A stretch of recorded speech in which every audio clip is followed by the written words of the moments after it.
सन्निधत्तं सदा कृति जयत्यश्रितचन्द्र सद्वन्तविद्वंसनोदयः प्रभावान् सीतया देव्याः परमव्योमभास्करः ज्ञानानन्दमयं देवं निर्मलस्फटिकाकृतिम् आधारं सर्वविद्यानां हयग्रीवमुपस्महे सान्द्रानन्दावबोधत्वगमनुपमितौ कालदेशावदिव्याहं निर्मुक्तं नित्यमुक्तं निगमसदसहस्रेण निर्वास्यमानम् अस्पष्टं दृष्टमत्रे पुनरुपुरुषार्थात्मकं ब्रह्मतत्त्वं तत्तावद्वादि साक्षात् गुरुपवनपुरे अन्तभाग्यं जनानां कृष्णाय वासुदेवाय देवकीनन्दनाय च नन्दगोपकुमाराय गोविन्दाय नमो नमः नमः पङ्कजनाभाय नमः पङ्कजमालिने नमः पङ्कजनेत्राय नमस्ते पङ्कजङ्ग्रये मूकं करोति वाचालं पङ्कुं लङ्घयते गिरिं यत्कृपातमहं वन्दे परमानन्दमाधवम् भक्तवात्सल्यजलदेहे परमानन्दरूपिणः अस्मदाचार्यराजस्य प्रपन्नोऽस्मि पदम्बुजम् निगमकल्पतरोद्गलितं फलं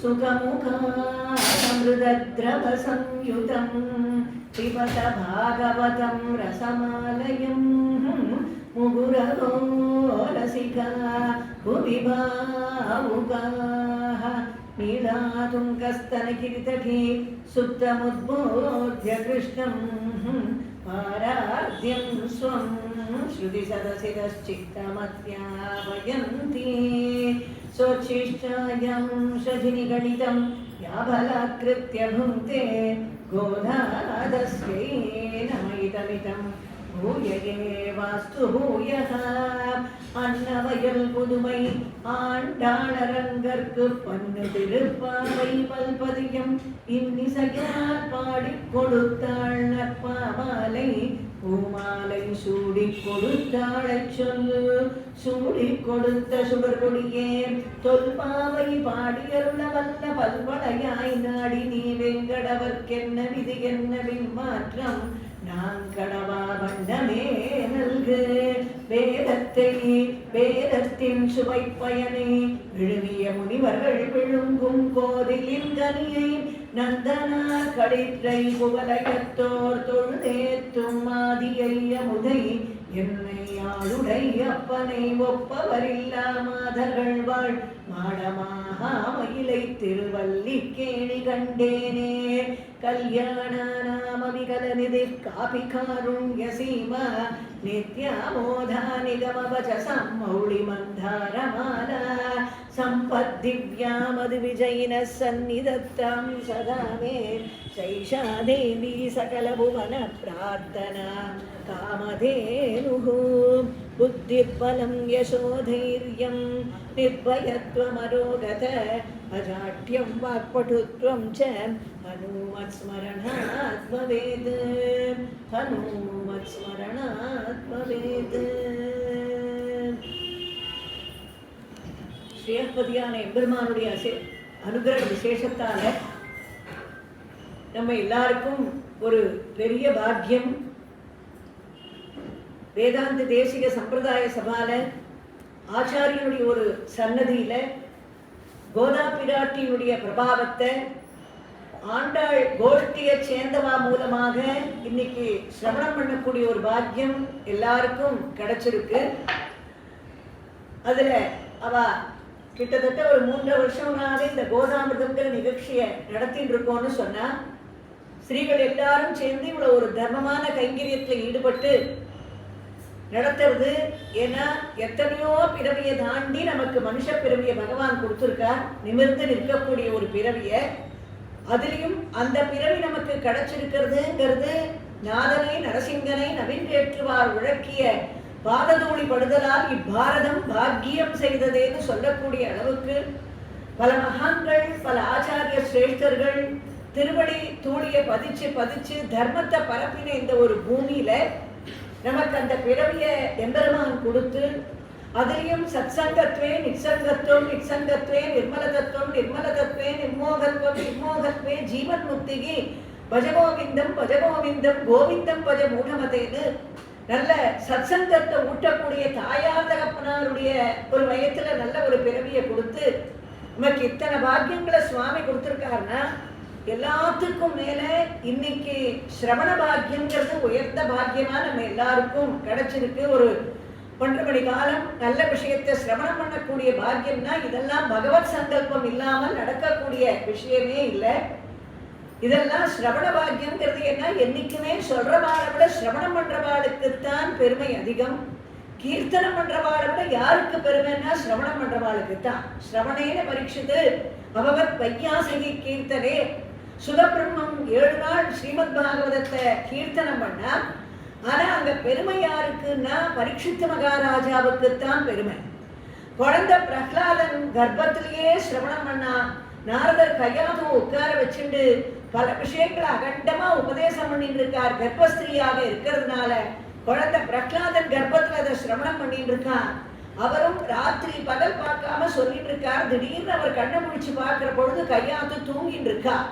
அப்ப அவருக்கு தோன்றது, அதாடா கர்ப்பஸ்திரின்னு பார்க்காம நம்ம பாட்டுக்கு அகண்டமா சொல்லிட்டு இருக்கோமே, அந்த அம்மா தூங்கி போயிட்டாளேன்னு நிறுத்தலான்னு பாக்குறார். ஆனா அந்த சமயத்துல என்ன ஆச்சுன்னா, ஹுங்காரத்தை ஸ்ருண்வதா, கர்ப்பத்துக்குள்ளேந்து ஒரு ஹுங்காரம் கேட்கறது. குழந்தை குரல் கொடுத்தான், நாரத மகரிஷே எங்க அம்மா தூங்கினாலும் நான் கேட்டுட்டு இருக்கேன், நீங்க சொல்லுங்கோ சொல்லுங்கோன்னு.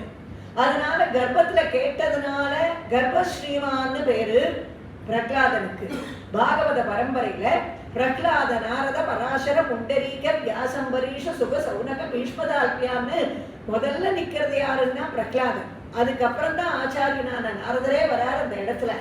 அதனால ஸ்ரவண பாக்கியம்ங்கிறது ஆஞ்சநேய சுவாமி பாவோ நான்யத்திர கச்சத்தின்னார், வைகுண்டமே வேண்டான்னார். ராமன் கிளம்புற பொழுது கூப்பிடுறார், ஆஞ்சநேயா நான் வைகுண்டத்துக்கு கிளம்புறேன் நீ வான்னு சொல்றார். ஆஞ்சநேயன் சொன்னார், வைகுண்டத்துக்கு வந்தா ராமன் இருப்பாரான்னு கேட்டார். அங்க ராமன் தான் பார்க்க முடியாது, சாந்தாகாரம் புஜகசயனம் பத்மநாபம் சுரேசன்னு படுத்துட்டு இருக்கிற எம்பெருமானதான் பார்க்கடலுள் பையத்துகின்ற பரமன் அடிபாடின்னு படுத்துட்டு இருக்கிற எம்பெருமானத்தான் பார்க்க முடியும் அப்படின்னு சொன்ன உடனே ஆஞ்சநேயன் கேட்டார், ராமநாமம் சொல்ல முடியுமான்னு கேட்டார். ராமநாமமா? அங்க வாயே திறக்க முடியாது, கண்டவர் விண்டதில்லை விண்டவர் கண்டதில்லைன்னு உட்காந்துருக்கணும், அங்க வாயே திறக்க முடியாதுன்னார் ராமன். சரி யாராவது ராமாயண உபன்யாசம் சொல்லுவாளா, கேட்க முடியுமான்னு கேட்டார் ஆஞ்சநேயன். ராமாயணமாவது உபன்யாசமாவது ஒன்றும் கிடையாதுன்னார் ராமன். ராமனும் இல்லை, ராமநாமமும் இல்லை, ராமாயண உபன்யாசமும் இல்லை, இதெல்லாம் இன்னைக்கு இந்த கலிகாலத்திலேயே நன்னா கிடைக்கிறது. அதனால பாவோ நான்யத்திர கச்சதி நான் வரலன்னா ஆஞ்சநேயன். அதனால தான் அந்த காலத்துல ராமாயணம் நடக்கிற இடத்துல எத்திர எத்திர ரகுநாத கீர்த்தனம் தத்திர தத்திர கிருதமஸ்தகாஞ்சலியும் பாஷ்பவாரி பரிபூர்ண லோச்சனம்னு ஆஞ்சநேயன் உட்கார்ந்து அதை சிரவணம் பண்ணிட்டு இருக்கார். ராமன் கிட்ட சொல்லிட்டார், ஒரு நாளைக்கு எத்தனை இடத்துல ராமாயணம் நடந்தாலும் அத்தனை இடத்துல நான் ஒரு ரூபத்தை போய் உட்கார்ந்து ஆனந்த பாஷ்பம் கண்கள்ல பெருக ராமச்சரித்திரத்தை கேட்டுட்டு இருக்கிறத தவிர அந்த சிரவண பாக்கியத்தை தவிர எனக்கு வைகுண்டமே வந்தாலும் வேண்டானா ஆஞ்சநேயன். அப்ப ராமாயணம் நடக்கிற பொழுது ஒரு மனை போட்டு கோலம் போட்டு வைப்பா, ஆஞ்சநேயன் உட்கார்ந்து அங்க சரித்திரத்தை சிரவணம் பண்றதா ஒரு ஐதிஹ்யம். காலம் மாற மாற வழக்கம் மாறிடுத்து, யாரும் மனையெல்லாம் போடுறது இல்லை. ராமன் வந்து திருப்பி ஆஞ்சநேயனை கூப்பிட்டார், ஆஞ்சநேயா உனக்குதான் இப்ப யாரும் ஆசனம் போடுறது இல்லை, பேசாம வந்துருன்னு.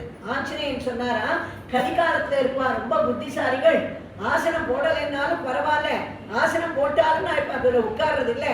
இப்பெல்லாம் இந்த உபன்யாசம் சொல்றவாளுக்கு எதிராக ஆடியன்ஸ் இருக்காளோ இல்லையோ அதை பத்தி அவளுக்கு கவலை இல்லை, பவர்ஃபுல்லா ஒரு மைக் இருக்கணும் அவளுக்கு. இப்பதான் நான் அந்த மைக்ல போய் உட்கார்ந்துக்கிறேன். முதல்ல என் காதுல விழுந்துட்டு தான் மற்றவா காதுக்கே ராமாயணம் விழுன்னு சொல்லக்கூடிய அளவுக்கு எங்கேயாவது ஒரு இடத்துல உட்கார்ந்து சிரவண பாக்கியத்துக்காக வைகுண்டத்தையே திறந்தவர் ஆஞ்சநேய சுவாமி. அதனால சிரவணம்ங்கிறது, அதனால தான் எத்தனையோ நட்சத்திரங்கள்ல நம்ம ஆச்சாரிய சிரேஷ்டரான சுவாமி தேசிகனும் சிரவண நட்சத்திரத்துக்கு அதிபதி, ஸ்ரீயப்பதியான ஸ்ரீமன் நாராயணனான ஸ்ரீனிவாசனும் திருவேங்கடமுடையானும் சிரவண நட்சத்திரத்துக்கு அதிபதியாக இருந்திருக்கான். ஏன்னா இந்த சிரவணம்ங்கிறது இன்னைக்கு இத்தனை பேர் சிரவணம் பண்ண வந்திருக்கேன்னா இதெல்லாம் கோடி ஜென்மத்துல பூர்வ ஜென்ம சுகிருதம் இருக்கணும், கோடிக்கா கன்னிகா தானங்களை பண்ணியிருக்கணும், ரித்விக்குகளை போட்டு கிரகத்துல ஆராதிச்சிருக்கணும், எத்தனையோ விஷயத்துக்கு மேல நம்ம தாயார் தகப்பனார் புண்ணியம் பண்ணியிருக்கணும். தாயார் தகப்பனார் புண்ணியம் பண்ணியிருந்தால்தான் திருவாடிப்புறத்தை ஒட்டி இந்த இடத்துல உட்காந்து நாம ஆண்டாளுடைய பிரபாவத்தை ஒருத்தரையும் கேட்கக்கூடிய சிரவணம் பண்ணக்கூடிய ஒரு பாக்கியத்தை எம்பெருமான் நமக்கு கொடுக்கிறார்.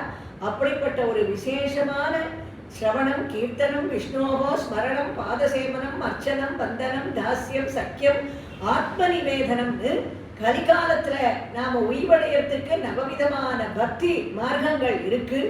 அந்த பக்தி மார்க்கத்தை கடைபிடிச்சு நாம சரணாகதி தர்மத்தை கடைபிடிச்சு பகவானுடைய ஒரு க்ஷேமத்தை, அந்த ஒரு மோட்சத்தை எப்படி அடையிறது, இப்ப இருக்கிற காலத்திலையும் நாம சகலவிதமான கடாட்சத்தோட இருக்கிறதுக்கும் ஒரு வைபவங்களை பகவான் நமக்கு எப்படி கொடுக்கிறார்னு இந்த தர்மங்களை எல்லாம் நமக்கு சொல்லி கொடுக்கறதுக்காகத்தான், அந்த தர்மத்தை நமக்கு அந்த வழியை காண்பிச்சு கொடுக்கறதுக்காகத்தான் கோதா பிராட்டியுடைய ஒரு திரு அவதாரமே நடந்தது. பகவானை பாடி பாடி பாடி கலவு சங்கீர்த்திய கேசவம்னு நாம சங்கீர்த்தனம் பண்ணி சிரவணம் பண்ணி பகவான அந்த பக்தி மார்க்கத்தை நாம அடையக்கூடிய ஒரு உயர்ந்த வழியை நமக்கு கோதா பிராட்டி, அந்த கோதா பிராட்டியினுடைய அவதாரமே சுவாமி வராக அவதாரம் எடுத்து இரண்யாக்ஷன் பூமாதேவியை கொண்டு போய் ரசாதல லோகத்துல சிரமிச்சிட்டார். சுவாமியை ரொம்ப அழகா வராக அவதாரம் எடுத்து பூமி பிராட்டிய மீட்டுட்டு வரார் ரசாதல லோகத்திலேருந்து. கோமாயே தரிசன் ஜகந்தி குகனா போத்ரி பவித்ரி கிருத பிரம்மண்ட பிரளயோர் நிகோஷ குருவீர் கோணாரவை குர்குரைகே. அப்படி ஒரு கோரக்கணங்கு மாதிரி தன்னுடைய முகத்துல பூமாதேவியை வச்சுட்டு அவர் மீட்டுட்டு வரக்கூடிய சமயத்துல பூமாதேவியினுடைய முகம் கலக்கமா இருக்கு. வராகசுவாமி கேட்கிறார், நான் தான் உன்னை மீட்டுட்டு வந்துட்டேனே, ஏன் முகம் கலக்கமா இருக்குன்னு கேட்கிறார். பூமாதேவி சொன்னா, சாதாரணமான ஒரு சாகரத்துல மூழ்கி இருந்த என்ன நீங்க மீட்டுட்டு வந்துட்டேன், ஆனா சம்சாரமாகிய சாகரத்துல நம்ம குழந்தைகள்லாம் எப்படி வெளியில வர்றதுன்னு தெரியாம சிக்கி தவிச்சுட்டு இருக்காளே, அவ எல்லாரும் எப்படி கடத்தேருவா, அவளுக்கு என்ன வழின்னு தெரியலையேன்னா பூமாதேவி. அப்ப சுவாமி சொன்னார், பூமாதேவியான நீயே கோதா பிராட்டியாக அவதாரம் பண்ணி இந்த சம்சாரமாகிய சாகரத்திலிருந்து எல்லாரும் மீண்டு என்ன அடையக்கூடிய வழியை அவளுக்கு உபதேசம் பண்ணலாம்னு பகவான் பூமாதேவிக்கு ஆజ్ఞை கொடுத்தார். அந்த பகவானுடைய ஒரு அனுகிரகத்தின் பேர்ல பூமி பிராட்டியே கோதா பிராட்டியாக அவதாரம் பண்றார். அந்த பூமி பிராட்டிய கோதா பிராட்டியாக தன்னுடைய ஒரு திருமகளாக தன்னுடைய புத்திரியாக அடையக்கூடிய ஒரு உயர்ந்த பாக்கியத்தை அடைஞ்சவர் யாருன்னா விஷ்ணு சித்தர்னு சொல்லக்கூடிய பெரியாழ்வார். விஷ்ணு சித்தர் ரொம்ப பாக்கியங்களை, பலவிதமான பாக்கியங்களை அடைஞ்சவர். அவருக்கு ஏன் விஷ்ணு சித்தர்னு பேருன்னா, மகாவிஷ்ணுடைய சித்தத்துல எப்பவும் அவர் வாசம் பண்ணுவார். அதே மாதிரி இவருடைய சித்தத்துல மகாவிஷ்ணு எப்பவும் வாசம் பண்ணிட்டு இருப்பார். ரெண்டு பேரும் ஒத்தர அவளுடைய சித்தத்துல அந்த பகவத் பாகவத பரிமாற்றம் இருந்ததுனால, பொன்னை கொண்டு உரைகள் மீதே நிரவர உரைத்தார் போல் உன்னை கொண்டு என் ஞாபகம்பால் மாற்றின்றி உரைத்துக் கொண்டேன், உன்னை கொண்டு என்னுள் வைத்தேன், என்னையும் உன்னிலிட்டேன், என் அப்பா என் இருடிகேஷா என்னுயிர் காவலனேன. எப்பவும் பகவானுடைய ஹிருதயத்துல அவர் இருக்கணும், அதே மாதிரி இவருடைய ஹிருதயத்துல பெருமாள் இருக்கணும்னு இருந்தவர். அதனால அவருக்கு விஷ்ணு சித்தர்னு பேர். இத்தனை ஆழ்வார்கள்ல அவர் முதலாழ்வார் இல்லை. முதலாழ்வார், பொய்யாழ்வார், பூதத்தாழ்வார், பெய்யாழ்வார்னு அவ 3 பேரும் முதலாழ்வார்கள். இவர் முதலாழ்வாரா இல்லைன்னாலும் இவருக்கு என்ன பேரு? பெரியாழ்வார்னு பேர். எதனால அவருக்கு பெரியாழ்வார்னு பேர் வந்ததுன்னா, குருமுகமனதீத்யன் ராகவேதான சேஷான நரபதி பரிக்ளுப்தம் சுல்கமாதாது காமகாம் ஸ்வசுரமமரவந்தியம் ரங்கநாதஸ்ய சாக்ஷாத் த்விஜகுலதிலகந்தம் விஷ்ணு சித்தம் நமாமி. அவருக்கு எதனால பெரியாழ்வார்னு பேருன்னா, பாண்டிய தேசத்து ராஜாவுடைய சபையில பரதத்துவத்தை நிர்ணயம் பண்ணி அந்த பொற்கிழிய அருந்து இவர் பரதத்துவத்தை நிர்ணயம் பண்ணதுனால பாண்டிய தேசத்து ராஜா ஆனந்தப்பட்டு இவரை ஞான மேல உட்கார வச்சு அந்த மதுரையில அப்படி பவனி வரக்கூடிய சமயத்துல வைகுண்டத்துல பெருமாளுக்கு ஆனந்தம். நம்ம குழந்தை யானை மேல உட்கார வச்சு பவனி வந்துட்டு இருக்காளே, அதை நாம பார்க்க வேண்டாமான்னு கருடார் உடனாக விமலமதி ரூபத்தையர் ஆசனத்தியர் மதம் சமூக கருட சமதி ரூடம் திவ்ய பூஷாயுதாங்கம் ருச்சி துலித தமாலம் ஷீலயே தானுவேலம் கபிலதனுரிதிட்டம் தேவகுத்யைர் ஞகாதீஹி. சுவாமி கருடாருடனாக வந்துட்டார் அந்த இடத்துல இவரை பார்க்கறதுக்காக. பெரியாழ்வார் ஞான மேலேந்து பெருமாளை பார்த்தார். சகல விதமான ஆவரணங்கள் ஜொலிக்க, பட்டு வஸ்திரம் ஜொலிக்க, அப்படி மகர குண்டலம் அசைய, வனமான அசைய, தங்க நூபுரம் சப்திக்க, பட்டு பீதாம்பரம் ஜொலிக்க, ஆனந்தமா கருடாருடனாக பெருமாள் நிக்கிறத பார்த்த உடனே பெரியாழ்வார் உடனே பெருமாளை பார்த்து ஒரே கேள்வி கேட்டார். என்ன கேட்டார்னா, உங்களை யார் இங்க வர சொன்னான்னு கேட்டார். பெருமாள் வந்து நிக்கிறார், சந்தோஷப்பட வேண்டாமோ? இவருக்கு பயம் வந்துருத்து. இத்தனை பேர் எதிர இப்படி பெருமாள் ஆச்சரியமான சொரூபத்தோட எத்திரைலோக்கிய மகீய சோபி மகிதம் சம்மோகனம் மோகனாத் காந்தம் காந்தி நிதான தோபி மதுரம் மாதுரிய துர்யாதபி சௌந்தர்யோத்தர தோபி சுந்தரதரம் தொத்ரூபம் ஆச்சரியதோபி ஆச்சரியம் புவனேன கஸ்யபுதுகம் புஷ்ணாதி விஷ்ணு விபோன்னு வந்து நிற்கிறாரே, இவருக்கு திருஷ்டி ஏற்பட்டுட போறதேன்னு பயம் வந்துருத்து இவருக்கு. அந்த பயத்துல இவர் என்ன பண்ணார், பல்லாண்டு பல்லாண்டு பல்லாயிரத்தாண்டு பல கோடி 100,000 பல்லாண்டு திந்தோள் மணிமண்ணா உன் சேவடி செவ்வி திருக்காப்பு அடியோமோடும் நின்னோடும் பெரிவென்றி 1000 பல்லாண்டு வடிவாயினின் பலமார்பினில் வாழ்கின்ற மங்கையும் பல்லாண்டு வடிவார் ஜோதி பலத்துறையும் சுடராடியும் பல்லாண்டு படைபோர் புக்கு முழங்கும் அப்பாஞ்ச சன்னியமும் பல்லாண்டேன்னு பெருமாளுக்கே பல்லாண்டு பாட ஆரம்பிச்சிட்டார் ஒரு மாத்ருவாத்சல்யத்துல. அப்படி பெருமாளுக்கே பல்லாண்டு பாடினதுனால இவர் பெரியாழ்வாரா ஆயிட்டார். அதோட இல்ல, சாட்சாத் கோதா பிராட்டியையே பூமி பிராட்டியே கோதா பிராட்டியாக புத்திரியாக அடைஞ்சார் இல்லையா? அந்த கோதா பிராட்டிய பெண்ணாக அடைஞ்ச ஒரு உயர்ந்த பாக்கியத்தை அடைஞ்சதுனால இவருக்கு பெரியாழ்வார். அந்த பாக்கியம் மட்டும் இல்லை, கோதா பிராட்டிய பொண்ணாக அடைஞ்சதுனால ஸ்வசுர அமரவந்தியம் ரங்கநாதஸ்ய சாட்சாத், சாட்சாத் ரங்கநாதனுக்கே மாமனாராக ஆகக்கூடிய ஒரு பாக்கியத்தை அடைச்சிட்டார் இவர். கோதா பிராட்டி பொண்ணு, ரங்கநாதனுக்கே மாமனார், பெருமாளுக்கே பல்லாண்டு. இதை விட வேற என்ன வேணும்? பெரியாழ்வாரா இவர் ஆகிறதுக்கு இத்தனை பாக்கியங்கள் இவருக்கு சேர்ந்து இருந்ததுனால இவர் விஷ்ணு சித்தர்ங்கிறவர் பெரியாழ்வாரா ஆயிட்டார்.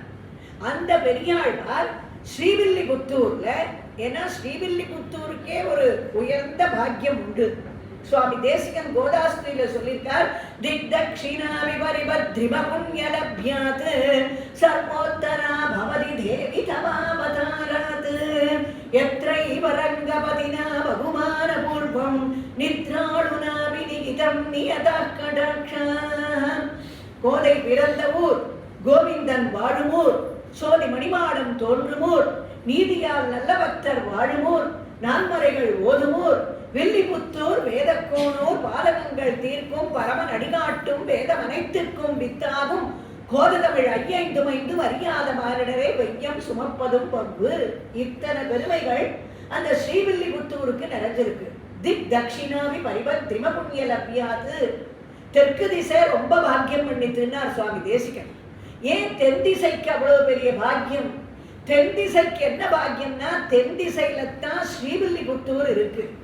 ஸ்ரீவில்லிபுத்தூருக்கு எதனால பாக்கியம்? பவதி தேவி தவ அவதாராத்து, கோதா பிராட்டி அங்க அவதாரம் பண்ணதுனால ஸ்ரீவில்லிபுத்தூர் உயர்ந்த பாக்கியத்தை பண்ணிட்டு, அப்ப ரங்கநாதன் ஸ்ரீரங்கத்துல இருக்காரே, குடதிசை முடியை வைத்து குணதிசை பின்பு காட்டி தென் திசை லங்கை நோக்கினா, அவர் லங்கையை பார்த்துட்டு படுத்துட்டு இருக்காருன்னு சொன்னாலும் ஸ்ரீரங்கத்திலேருந்து ரங்கநாதன் என்ன பண்றார்? ஆறாத அருளமுதம் பொதிந்த கோயில், அம்புயத்தோன் அயோத்தி மன்னர் கழித்த கோயில், தோழாத தனிவீரன் தொழுத கோயில், துணையான வீடனுக்கு துணையாம் கோயில், சேராத பயனனைத்தும் சேர்க்கும் கோயில், செழுமறையின் முதலெழுத்து சேர்ந்த கோயில், தீராத வின அனைத்தும் தீர்க்கும் கோயில், திருவரங்கா என திகழும் கோயில் தானேன்னு அங்கேந்து தென் திசையை பார்த்துட்டு படுத்துட்டு இருக்காராம் ரங்கநாதன். சுவாமி தேசிகன் சொன்னார், அவர் ஏன் தென் திசையை பார்த்துட்டு படுத்துட்டு இருக்கார் தெரியுமா? அங்கதானே ஆண்டாளுடைய அவதார ஸ்தலம் ஸ்ரீரங்கம் இருக்கு. அதனால அவர் அதை பார்த்துட்டே படுத்துட்டு இருக்கார். இன்னொரு என்னன்னா, ரொம்ப ஹாஸ்யமா சொன்னார், நித்ராளுனா நிகிதம் நியதா கடாட்சா. அவருக்கு ஸ்ரீவில்லிபுத்தூர் மாமனாரா இல்லையா ரங்கநாதனுக்கு. அப்ப என்னாச்சு? தூங்குற பொழுது கூட மாமனாராத்தையே பார்த்துட்டு படுத்துட்டு ஒரே மாப்பிள்ளை யாருன்னா ரங்கநாதன் தான். அப்படி நித்ராளுனாபி நிகிதம் நியதா கடாட்சா. அதனால ஸ்ரீவில்லிபுத்தூருக்கு ஒரு உயர்ந்த பெருமை உண்டு. அந்த ஸ்ரீவில்லிபுத்தூர்ல பெரியாழ்வார் நந்தவனத்தை அமைச்சு வடபத்திரசாயியான எம்பெருமானுக்கு தினமும் புஷ்பமாலையை கட்டி எடுத்துட்டு போய் சமர்ப்பணம் பண்ணி புஷ்ப கைங்கரியம் பண்ணிட்டு இருந்தவர் அவர். அதனால பூமி பிராட்டி கோதா பிராட்டியாக அவதாரம் பண்ணணும்னு தீர்மானம் பண்ற பொழுது சாதாரணமா ராமனாக சுவாமி கீழே இறங்கினார், அதே மாதிரி கிருஷ்ணனாக பகவான் கீழே இறங்கினார். ரெண்டுமே பூர்ண அவதாரம், ராமகிருஷ்ணாதி அவதாரங்கள். அப்படி அவதாரம் பண்ற பொழுது சுவாமி என்ன பண்ணுவார்? Avatara is the descent of God to அசல் த மேன் அப்படின்னு சொல்லுவார்.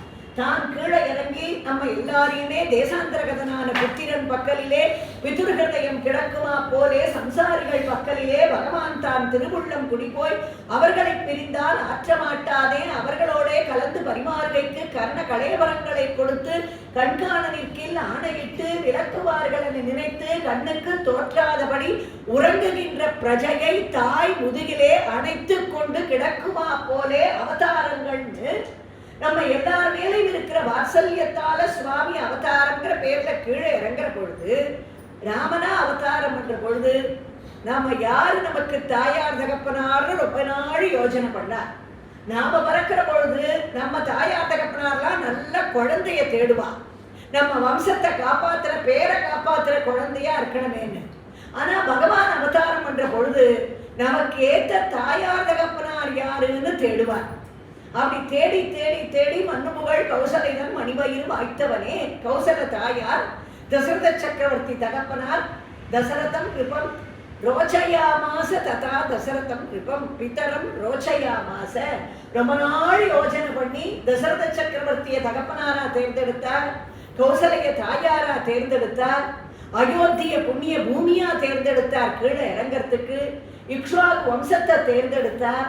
ஏன்னா இக்ஷ்வாகு வம்சத்துலதான் ஆராதிக்கக்கூடிய தெய்வம் ரங்கநாதனாக இருக்காருன்னு அங்க இறங்கணும்னு இத்தனையும் ராமனாக இறங்குற பொழுது தேர்ந்தெடுத்தார். அதே மாதிரி கிருஷ்ணாவதாரத்துல அவருக்கு இன்னும் கொஞ்சம் சிரமமான காரியமா இருந்தது. பிறக்கிறதுக்கு ஒரு இடம், வளர்றதுக்கு ஒரு இடம். அதனால 4 பேரை தேர்ந்தெடுக்கணும். தேவகி வசுதேவர் யசோதை நந்தகோபர்னு விக்கியாதே மதுராபுரே கிளபவத் சாநித்திய புண்ணியோத்தரேன்னு வடமதுரைன்னு இப்படி யாதவ வம்சம்னு சுவாமி தேர்ந்தெடுத்து கீழே இறங்கினார் கிருஷ்ணனாக.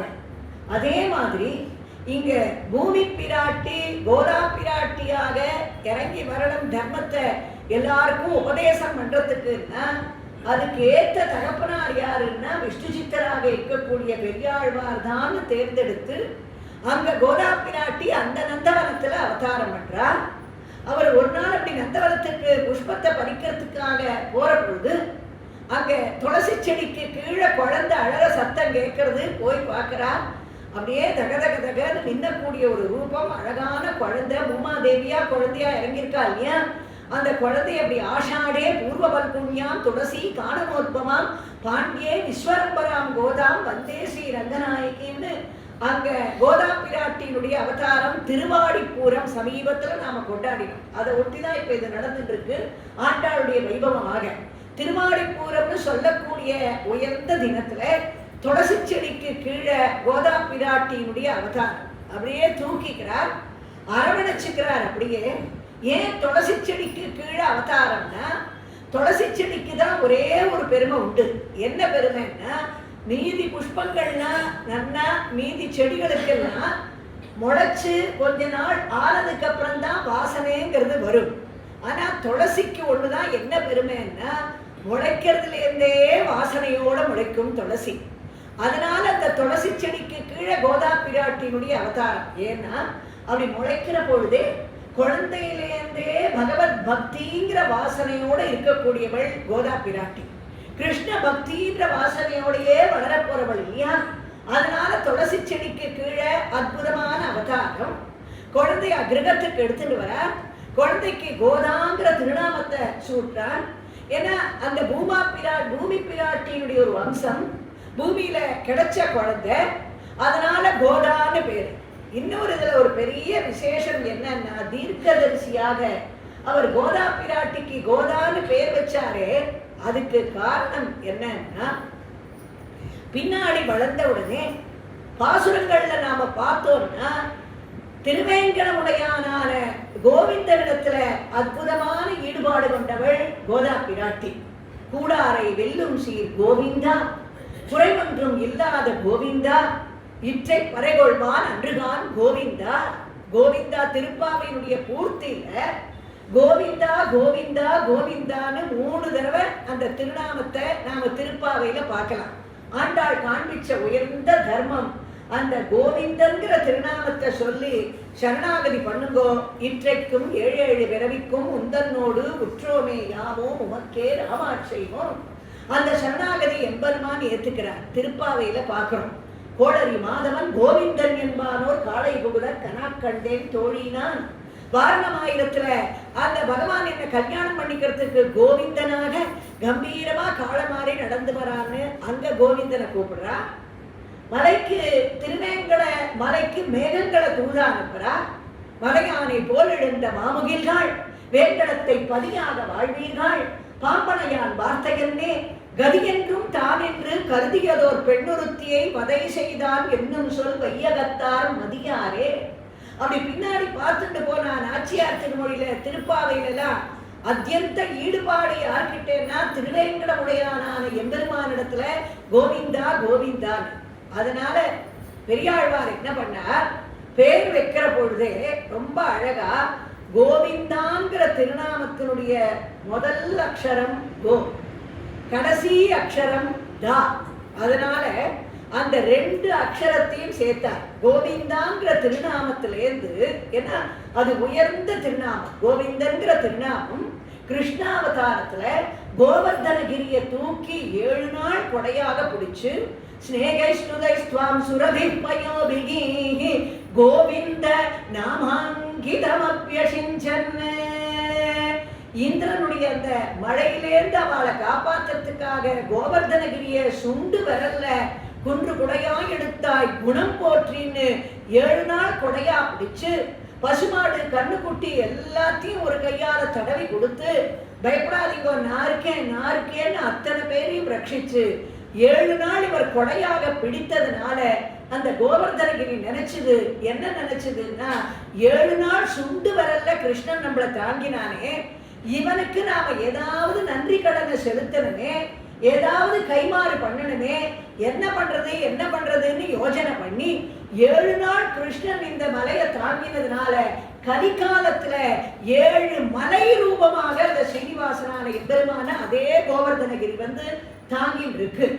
அப்ப இவருக்கு என்ன பேரு, ராமாவதாரத்துல ராம பட்டாபிஷேகம்னு பேருங்கிற மாதிரி கிருஷ்ணாவதாரத்துல நடந்த பட்டாபிஷேகம் கிருஷ்ண பட்டாபிஷேகம் கிடையாது. அதுக்கு இந்திரன் ஓடி வந்து கர்ப்பம் அடங்கி ஆகாசகங்கையுடைய தீர்த்தத்தை எடுத்துன்னு வந்து காமதேனு வந்து பாலை சொரிஞ்சு இந்த பட்டாபிஷேகம் நடந்தது.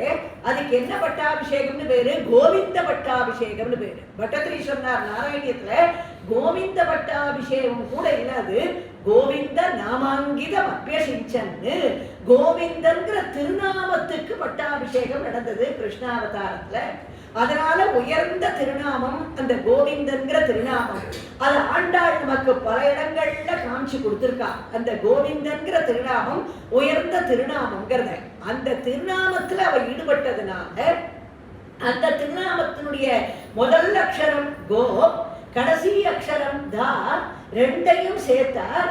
அத கோதான்னு பேரை வச்சு கோதைக்குள் கோவிந்தன் அடக்கம், கோவிந்தனுக்குள் கோதை அடக்கம்னு நமக்கு பெரியாழ்வார் காண்பிச்சு கொடுத்த அற்புதமான நாமகரணம். அந்த கோதா பிராட்டிக்கு நாமகரணம் பண்ணதவர். அந்த கோதா பிராட்டி சின்ன வயசுலேருந்தே கிருஷ்ண பக்தியோட வாசனையோட எப்படி மகாலட்சுமியான ருக்மிணி பிராட்டி சோபஸ்ருத்ய முகுந்தஸ்ய ரூபவீர்ய குணஸ்ரீயா துகாகதை கீயமான தம்மேனே சதசம்பதின்னு தன்னுடைய கிரகத்துக்கு வரக்கூடிய மகான்கள் மூலமாக கிருஷ்ண சரித்திரத்தை சிரவணம் பண்ணி பண்ணி பண்ணி பண்ணி ஸ்ருத்வா குணானு புவனசுந்தரா ஸ்ருண்பதாந்தே நிர்திஷ்ய கர்ண விவரை ஹரதொங்க தாபம்னு கிருஷ்ணனையே அடையணும்னு 7 ஸ்லோகங்களால கிருஷ்ணனை சரணாகதி பண்ணாலும் அதே மாதிரி பூமி பிராட்டியான கோதா பிராட்டி தகப்பனாரான பெரியாழ்வாரிடத்துல உட்கார்ந்து கிருஷ்ண வைபவங்களை சொல்ல சொல்லி ரொம்ப ஆனந்தமா கேட்பா. தகப்பனாரும் குழந்தைக்கு இந்த சின்ன வயசுல இருந்தே இவ்வளவு பக்தி வாசனை இருக்கேன்னு அவரும் உட்கார வச்சுட்டு பல வைபவங்களை கிருஷ்ணனுடைய அவதாரம். கிருஷ்ணன் அற்புதமா தேவகியினுடைய கர்ப்பத்திலிருந்து 8வது மாசம் ஆவணி மாசம் ரோகிணி நட்சத்திரம் அற்புதமாக அந்தகாரமான இருட்டு வேளையில ராத்திரி 12 மணிக்கு எல்லாரும் பல யோகிகள் தபஸ்விகள்லாம் ராத்திரி 12 மணிக்கு எத்தனையோ கோடான கோடி வருஷம் தபஸ்ல இருந்தவாள்லாம் கண்ணை முடிச்சுட்டா கிருஷ்ணாவதாரம் நடக்க போறது. இப்போ கண்ணை மூடிட்டு இருந்தோமானா கிருஷ்ணாவதாரத்தை பார்க்கக்கூடிய பாக்கியம் நமக்கு கிடைக்காம போயிடுமேன்னு பகல்ல சூரிய உதயத்துல பூக்கக்கூடிய புஷ்பங்கள்லாம் பகவானை வந்து சரணாகதி பண்ணிட்டு தாமர புஷ்பங்கள்லாம் நாங்க இன்னைக்கு ஒரு நாள் ராத்திரி 12 மணிக்கு பூக்கிறதுக்கு எங்களுக்கு பர்மிஷன் வேணும். ஏன்னா காத்தால நாங்க பூத்தோம்னா கிருஷ்ணாவதாரத்தை எங்களால பார்க்க முடியாது. ராத்திரி 12 மணிக்கு நாங்க பூக்கணும்னு எல்லாம் பூத்து குலுங்கிறது ராத்திரி கிருஷ்ணாவதார சமயத்துல. அந்த சமயத்துல கிருஷ்ணன் அற்புதமா கர்ப்பத்திலேயே எல்லாத்தையும் ஸ்புரிச்சுண்டார். 8வது மாசம் தேவகியுடைய கர்ப்பத்தில இருந்து. ஏன்னா ராமாவதாரம் ததஸ்ச துவாதசே மாசேன்னு 12வது மாசம், கிருஷ்ணாவதாரம் 8வது மாசம். சாதாரணமா கர்ப்பவாசம்ங்கிறது குழந்தைகளுக்கு 10 மாசம். அங்க 2 மாசம் அதிகமாயிடுது. கிருஷ்ணன் கர்ப்பத்திலேயே யோஜனை பண்ணிட்டார். ராமாவதாரத்துல 2 மாசம் அதிகமாயிடுது. அந்த 2 மாசத்தை இங்க கொண்டு வந்து அட்ஜஸ்ட் பண்ணிடலாம்னு தீர்மானம் பண்ணிட்டார். அதனால 2 மாசத்தை குறைச்சிட்டு அப்படி கீழே இறக்கிறதுக்கு முன்னாடியே எல்லாத்தையும் தியானம் பண்ணிட்டார். கர்ப்பத்துல சதுர்புஜங்களை தியானம் பண்ணார். சதுர்புஜங்கள் வந்தது.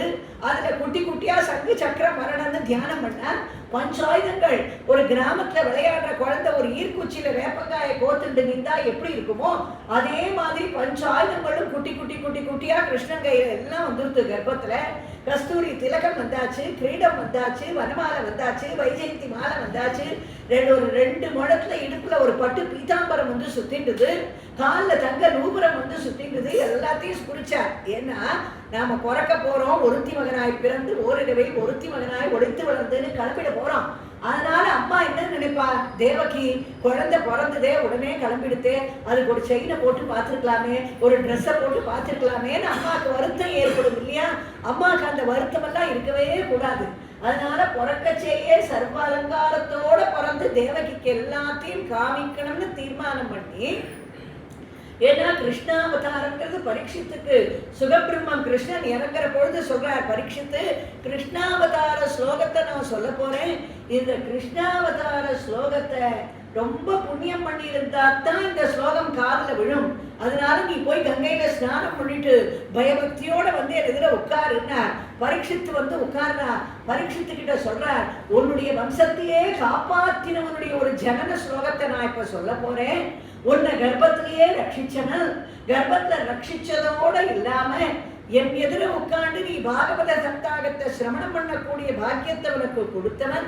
அப்படிப்பட்டவனுடைய ஜனன ஸ்லோகத்தை சொல்றேன்னு கிருஷ்ணன் இறங்குறார் கர்ப்பத்திலேருந்து. தமத்புதம் பாலகமம் புஜேக்ஷணம் சதுர்புஜம் சார்ககதாத்யுதாயுதம் ஸ்ரீவத்ஸலக்ஷ்மம் கலசாவிகௌஸ்துபம் பீதாம்பரம் சாந்திரபயோத சௌபகம் மரர்கவைடூர்ய கிரீடகுண்டல த்விஜாபரிஷ்வத்ர சகஸ்ரகுந்தலம் உத்தானகஞ்சல்கரகங்கனாதிபிகி விரோஜமானம் வசுதேவமைக்ஷத.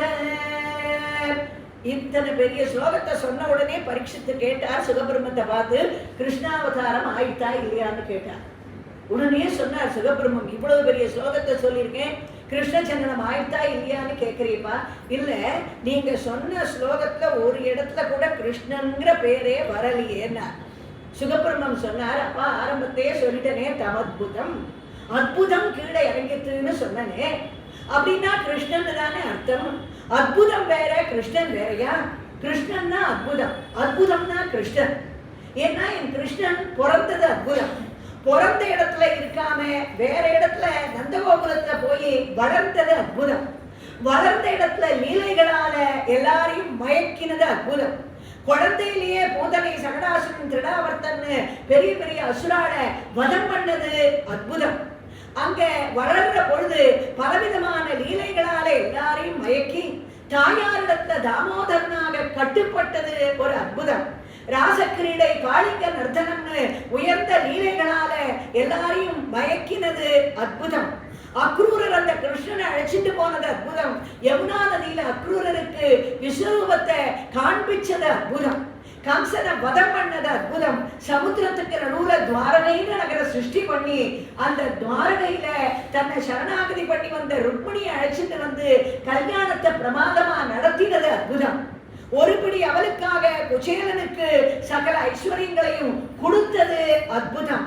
அதே கிருஷ்ணன் பஞ்சபாண்டவாளுக்காக தூது போய் அர்ஜுனனை தேர்தட்டுல உட்கார வச்சுட்டு பார்த்த சாரதியாக கடிமானத்தை பிடிச்சு ஜிஷ்ணோஸ்துவம் கிருஷ்ணசூதக்கல சமரமுகே பந்துகாதேதஞாலும் கிண்ணந்தம் வீக்ஷ வீரம் கிமித வைசகே நித்தியமே கோயமாத்மா கோபத்திய கோத்திரகண்டாததிக வசமயம் ரோச்சிய வையர்பிதாத்மா தர்மியம் யுத்தம் சரேதி பிரகிருதிமனயதா தர்சகன்னு விஸ்வரூபம் கையில் பிடித்த ஒழுங்குகோளும் சிறுமாய்களினும் சேனாதூளி தூசரிதமான திருக்குழலும் தேருக்கு கீழே நாட்டியகாரர்களுமாயிருந்த பார்த்தசாரதிய வேஷம்னு பார்த்தசாரதியாக கடிமானத்தை பிடிச்சு பகவத்கீதையை நமக்கு கொடுத்தது அற்புதம். அந்த கிருஷ்ணன் உத்திரையனுடைய கர்ப்பத்தில் இருந்த உன்னை ரட்சிச்சு கரிக்கட்டையாக இருந்த உன்னை விஷ்ணுராதனாக எழுப்பி பரீட்சித்தின்ற நாமகரணத்தை உனக்கு கொடுத்து பாண்டவ வம்சத்தினுடைய ஏகாதிபத்திய சக்கரவர்த்தியான உனக்கு கலியினுடைய தாக்கத்தால அந்த ஒரு பாம்பு தீண்டி 7 நாள்ல மரணம் ஏற்படுங்கிற ஒரு சாபத்தை உனக்கு ஏற்பட வச்சு ராஜ்யத்தை துறக்க வச்சு கங்கை கரைக்கு உன்னை அழைச்சிட்டு வந்து இங்க என் எதிர உட்கார வச்சு யாருக்கும் காண கிடைக்காத பாக்கியமான ஒரு பெரிய பாக்கியத்தை உனக்கு கொடுத்து பால் கறக்கிற நாளி ஒரு இடத்துல நிக்காத என்ன இந்த கங்கை கரையில உட்கார வச்சு பாகவத சப்தாகத்தை பரீட்சித்தான உன்னை சிரவணம் பண்ண வச்ச வரைக்கும் கிருஷ்ணாவதாரத்துல என் கிருஷ்ணன் பண்ணது எல்லாமே அற்புதம்ங்கிறதுனால தமத்புதம். அற்புதம் கீழே இறங்கிட்டுன்னா கிருஷ்ணன் வந்தார்னு அர்த்தம்னு அற்புதமான கிருஷ்ணாவதாரத்தை உபதேசம் பண்ணாரு எத்தனையோ மகான்கள்.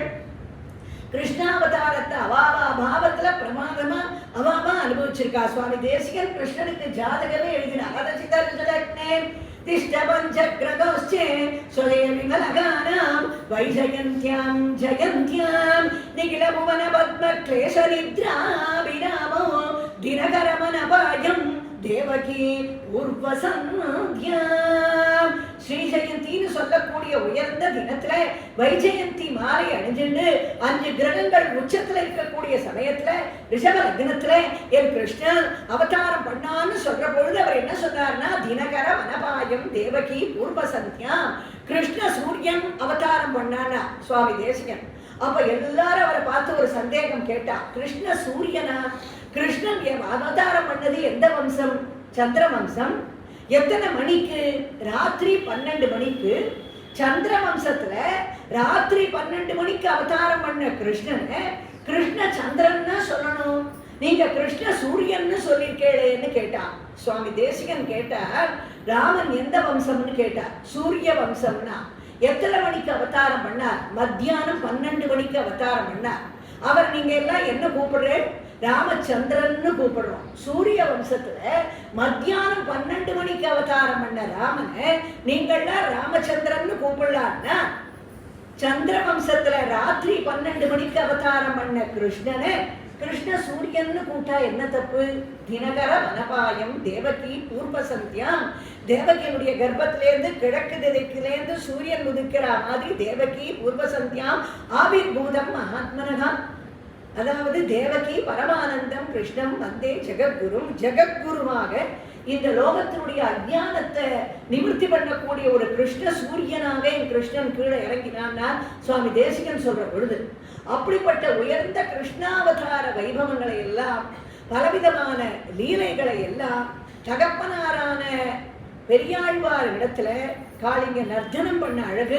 அதவாரி நிகோர தரம் பணினம் பிரதிவாரகிதும் கிருததீர் பகவன் கிருதமாரித தீரக நீபதரும் விஷமாருத சோஷித பர்ணசயம் அததிக்ஷு விதிக்ஷு பரிக்ஷு வித பிரமிதோ தரவாரி நிநாத பரே உதகாதுதகாதுரகாதிபதி ஸ்தோதுபந்தமசந்த ருஷந்த மன. இப்படி கிருஷ்ணனுடைய லீலைகளை எல்லாம் கேசவாச திருத பிஞ்சிகா விததி சஞ்சனல் மகர குண்டலம் ஹாரஜால வனமாலிகா லலித மங்கராககன சௌரபம் பீதஜேல திருத காஞ்சி காஞ்சிதமுதஞ்சதம் சுமணி நுபுரம் ராசகேலி பரிபூஷிதம் தவகி ரூபமீஷ கலயாமகே காமினீரிதிஹி யாமினீஷு கலு கமனீய கணிதேவமன பூர்ண சம்மதரசார்ணவங்கமபி யோகி கம்யமனுபாவயன் பிரம்ம சங்கர முகான பீஜ பசு பந்தனா சுபகுமானயன் பக்தலோக கமனீய ரூப கமனீய கிருஷ்ண பரிபாகிமாம். பலவிதமான லீலைகள், எல்லாரோடையும் ஒரு வாத்சல்யம், சௌலபியம், சௌசீல்யம், அத்தனை பேரோடையும் அந்த நந்தகோகுலத்திலையும் பிருந்தாவனத்திலையும் கோப சிறுவர்கள், கோபிகா ஸ்திரீகள், இடக்கை வழக்கை தெரியாத அவளோட எல்லாம் சுவாமி அவ்வளவு கலந்து பரிமாறி அத்தனை பேருக்கும் சோரஸ்ய சௌரம் ஜெகத பிரசித்தம்னு பலவிதமான லீலைகளை காண்பிச்சு லீலைகளால மயக்கி அத்தனை பேரோடையும் சேர்ந்து பழகின ஒரு வாத்சல்யம். அரண்யகானாம் பிரபவப்பதானாம் அரண்ய ஜாதானி வனன்யபிக்ஷத் சுஜாதரேகாத்மஜ சங்க சக்கரம் தாம்ரோதரம் தஸ்ய கராரவிந்தம். ரொம்ப அழகா ஒரு நாவல் பழக்காரிக்கு தன்னுடைய திருக்கரத்தினுடைய ஒரு அழக அற்புதமா காண்பிச்சு, நாவல் பழம் வித்துட்டு வரச்சே எனக்கு நாவல் பழம் இல்லையான்னு கிருஷ்ணன் கேட்கிற பொழுது உள்ள போய் தானியம் எடுத்துமான்னு அந்த அம்மா சொல்றா. தானியத்தை எடுத்துட்டு வரப்போது குழந்தை தானே அப்படி கையை மறைச்சு கிரைச்சி எடுத்துட்டு வரப்போது எல்லாம் சிந்திருக்கு கீழே. அந்த அம்மா கிட்ட வரச்சே கையில ஒண்ணும் இல்ல, கையே காலி. தானியம் எங்கேன்னு கேட்கிறா. இதோ இருக்கேன்னு கையை நீட்டுறார் கிருஷ்ணன். அந்த அம்மா குனிஞ்சு பாக்குறா, என்ன தெரியுது? சுஜாதரேகாத்மஜ சங்க சக்கரம் தாம்ரோதரம் தஸ்ய கராரவிந்தம். சங்கரேகை, சக்கரரேகை, பத்மரேகைன்னு அத்தனை ரேகையும் ஓடக்கூடிய அழகு அந்த அம்மா கண்ணுல காண்பிக்கிறார். அப்படியே மயங்கி போய் அத்தனை நாவல் பழத்தையும் எடுத்து கொடுக்குறா. எல்லாத்தையும் வாங்கி சாப்பிட்டா கூடையே காலி ஆயிடுத்து. கரம்பரண்டா குழந்தை நான் சுய நினைவு வந்து அப்பதான் அப்ப கிருஷ்ணன் நான் கூடை எடுத்து கொடுக்கட்டுமான்னு கேட்கிறா. 2 பேர் தூக்கிறதுக்கு இந்த கூடையில என்னடா இருக்கு? காலி கூட தானே அப்படின்னு அசைச்சு பாக்குறா. அசைக்க முடியல. அப்படி என்ன இருக்குன்னு குனிஞ்சு பார்த்தா கிருஷ்ணன் சாப்பிட்ட ஒவ்வொரு நாவல் பழத்துக்கும் ஒரு கருணியில ரத்னமாக அதுல குவிச்சு அடுத்த க்ஷணம் அந்த அம்மாவை கோடீஸ்வரியா ஆக்கிட்டார்.